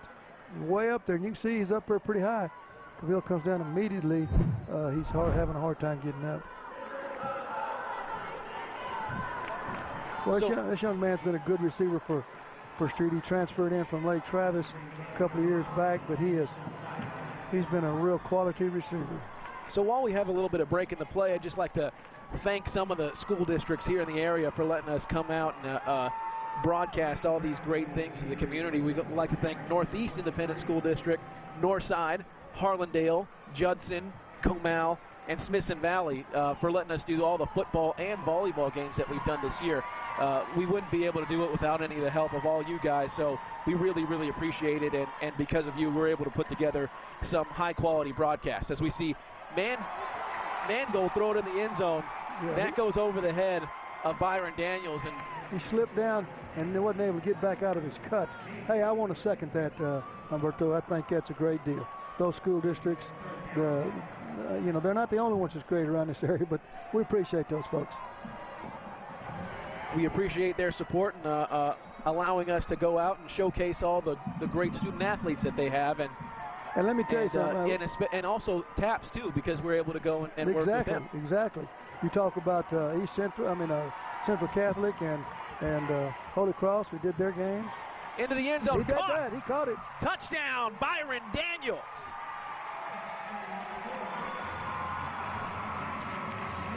So that'll make it 52.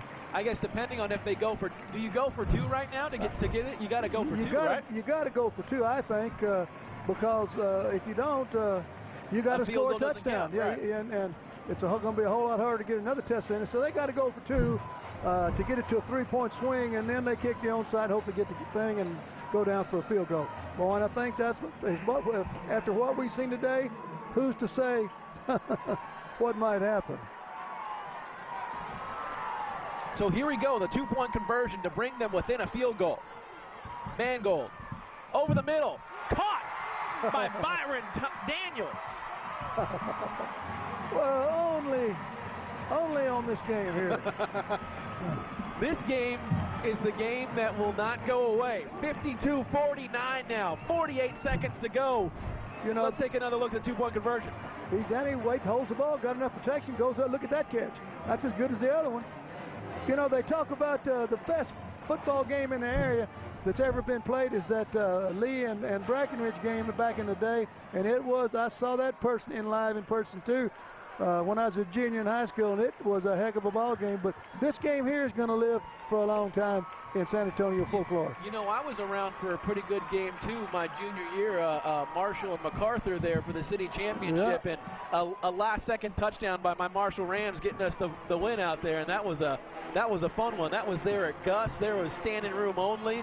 You talk about some good games. I know that's my best game that I've been around at. Yeah. But this one's pretty much up there. That's right with it. Yeah, that's what a game like this, that people that have been around for a while and seen some of the games in the San Antonio area, this game right here brings back a lot of fond memories of those games. And this will be one of those fond memories that these people take away too. So let's see what's going to happen here. So the onside kick coming from Shane Carlson. If Madison gets it, they've got some life, and they got a chance to possibly take the win. The kick, that's going to hit the defender before the line. No bueno. It's no good because they touched it before it got to the 10-yard line, and I think that O'Connor's going to be able to take the ball over where it was touched.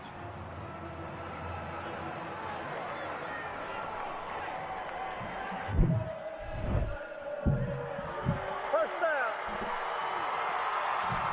And that, my friends, should end this ball game. That'll do it. We'll see a couple of knees from the O'Connor Panthers.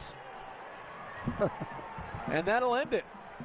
You know, you were talking about those school districts. I'd just like to say I've had a tremendous time working this year with you. The 2 games we did, for sure. And our crew here at Time Warner, you know, they don't miss a play. They do a good job. And I'm not saying that for any other reason, because that's the truth. When you watch these games, you'll see the quality of work they do. You don't have to tell anybody about it. And you know, there's so many great people that work and work hard.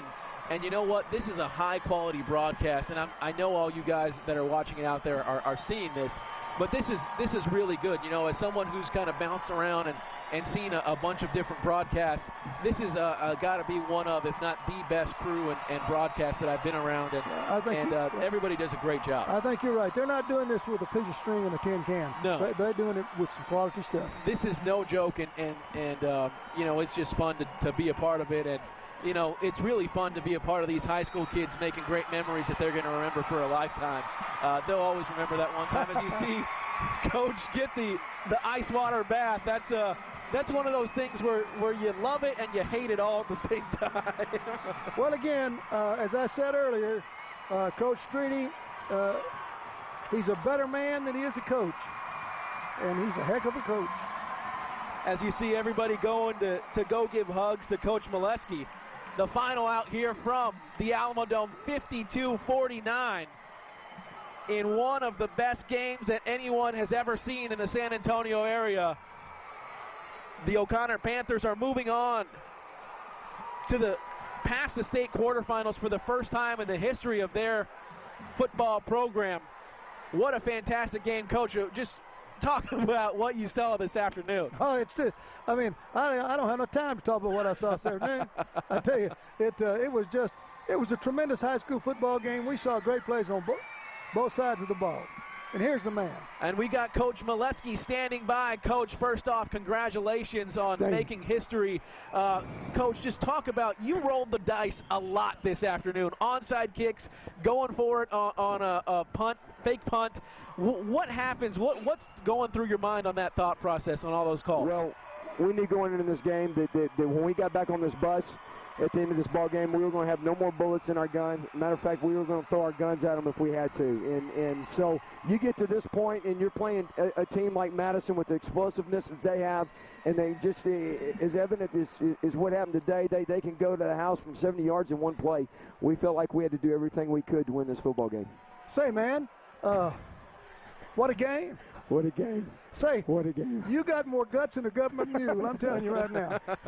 Huh? Coach, we didn't have anything to lose. We had everything to win tonight, and so that was our mindset all week going into this game, that we were going to do whatever we needed to win the football game. Well, I won't tell you, you played a whale of a ball game. I don't think I've seen a school play any better than that, offensively and defensively, and a great effort. My hat's off to you. I appreciate it, Coach. Thank you. Hey, Coach, just talk a little bit about the pride that you have in your guys sitting up there and fighting. And you know, there might not have been too many people that picked you to win this game, but your guys showed up and really rolled with the punches and threw a bunch of their own. Talk about how proud you are of your guys. The first and foremost thing is that all year long, all season long, our kids have been resilient. They've had the belief that they can beat anybody. And lastly, there's no quitting these guys. They're going to play 48 minutes, or if we got to play more than that, and I was thinking we might have to play more than that, our kids are going to do that. And that's the mentality of the group of kids. Our senior leadership has been remarkable. These kids have had this game and had this spot on their map for a long time. And so they were going to give everything that they had, and there's no question. Let me tell you, both sides fought their hearts out. And, you know, it's tough, especially you get this point in the playoffs. It's tough for a team, you know, one team to lose. But as long as they're going to put a scoreboard up there, we're going to come out regardless of what pickers say or anything, and we're going to give everybody the fight of their life. Well, I'm going to tell you, you said it right. You beat a fine football team today. You beat a fine coach. No kidding. And a staff. It was just it was a game for coaches and a game for players. Oh, I know. Pretty good game for fans too. I'm sure it was. At some point, I want to sit back and take a breath and Lord willing be able to enjoy this, man. Unbelievable. Unbelievable. Well, you enjoy it. By golly, you deserve it. Tell Lisa and let her enjoy some of it, too. I sure will. I hope my dad's back's still intact right now, and Mom probably didn't see the second half. Well, they deserve it. They're great people. I know. All right, thanks a lot, Coach. And just so you know, Coach Pullen was taking credit for you all game long. He has for a lot of years. That's okay. I'll take it. All right, thanks a lot, Coach. Congratulations again. You bet. Thank you. We've got our player of the game. There were a lot of people to choose from, but we ended up landing with that man under center, number 14, Zach Galindo. He did it all today. Coach, talk about what you saw out of Galindo. Well, he did a great job. Like I say, if you're going to drive a car, you got to have a good guy on the steering wheel. If you're coaching, if you're going to be a quarterback of a football team, you got to lead your team. And this guy led him every way he could. He made plays when he shouldn't have made plays. He made plays when the ball was snapped before he should have been snapped, and threw it for a touchdown. He had lots of help, but he had to have his hand on the ball all the time. All right, we have Galindo, Zach Galindo standing by. First off, Zach, congratulations on your 5-touchdown game. You're being named player of the game. Now, I want to talk to you about that last touchdown to Lansdale. What's going through your head when the ball gets snapped high and you just got to throw it and hope for the best? Oh, man, it was a little frightening at first, but I knew I can get out of it, and we had a play set up where he's going down to the corner, and it always seems to work, so I trusted in him to be there, and I got it off, and he caught it and made a great play on it, too. Well, Zach, I was Coach Pullen up here. I'm awed at what you did today, how you ran your football team. Washer, you've done a good job the whole time. It's got to mean a lot to you to have those guys that you can really count on up front in the front offensive line and all your running backs and receivers. Oh, yes. Thank you, sir. Then, you know, you look at it all day long. You know, it was a 52-49 game. You guys go ahead. You go on a 3-touchdown run. Madison comes back and actually ties it up. What's going through your head as you see those mighty Madison Mavericks coming back and firing back at you guys? I mean, we had faith in our team. We know we can do it. We worked all summer long for this right here, and we knew that we can go down and score. They played good, but we knew we had confidence in us, and we went down and did it. Well, the best of luck to you. You got a big one next week. Yes, sir. Thank you. All right. All right, and congratulations on making history. For the first time ever, O'Connor beat Madison in a football game. Thank you. All right, I don't even know what to say about this one. This was fantastic. 52-49 the final. If you need a highlight reel of any sort of football in San Antonio and South Texas, this is the game that you should look at. I don't know if I've ever been involved in a better game. It was a heck of a game. Like I said, 52-49. O'Connor takes this one. I'd like to thank everybody on the Northeast Independent School District, everybody from Northside Independent School District, everybody out in the truck. They did such a great job. It was so much fun. You know what? It was just an honor to be a part of a game like this. I can't imagine anything better happening. You know, I'd like to thank Coach Larry Pullen. It was awesome. I'm Madison. We'll see you next time, guys. O'Connor wins it, 52-49. Good night.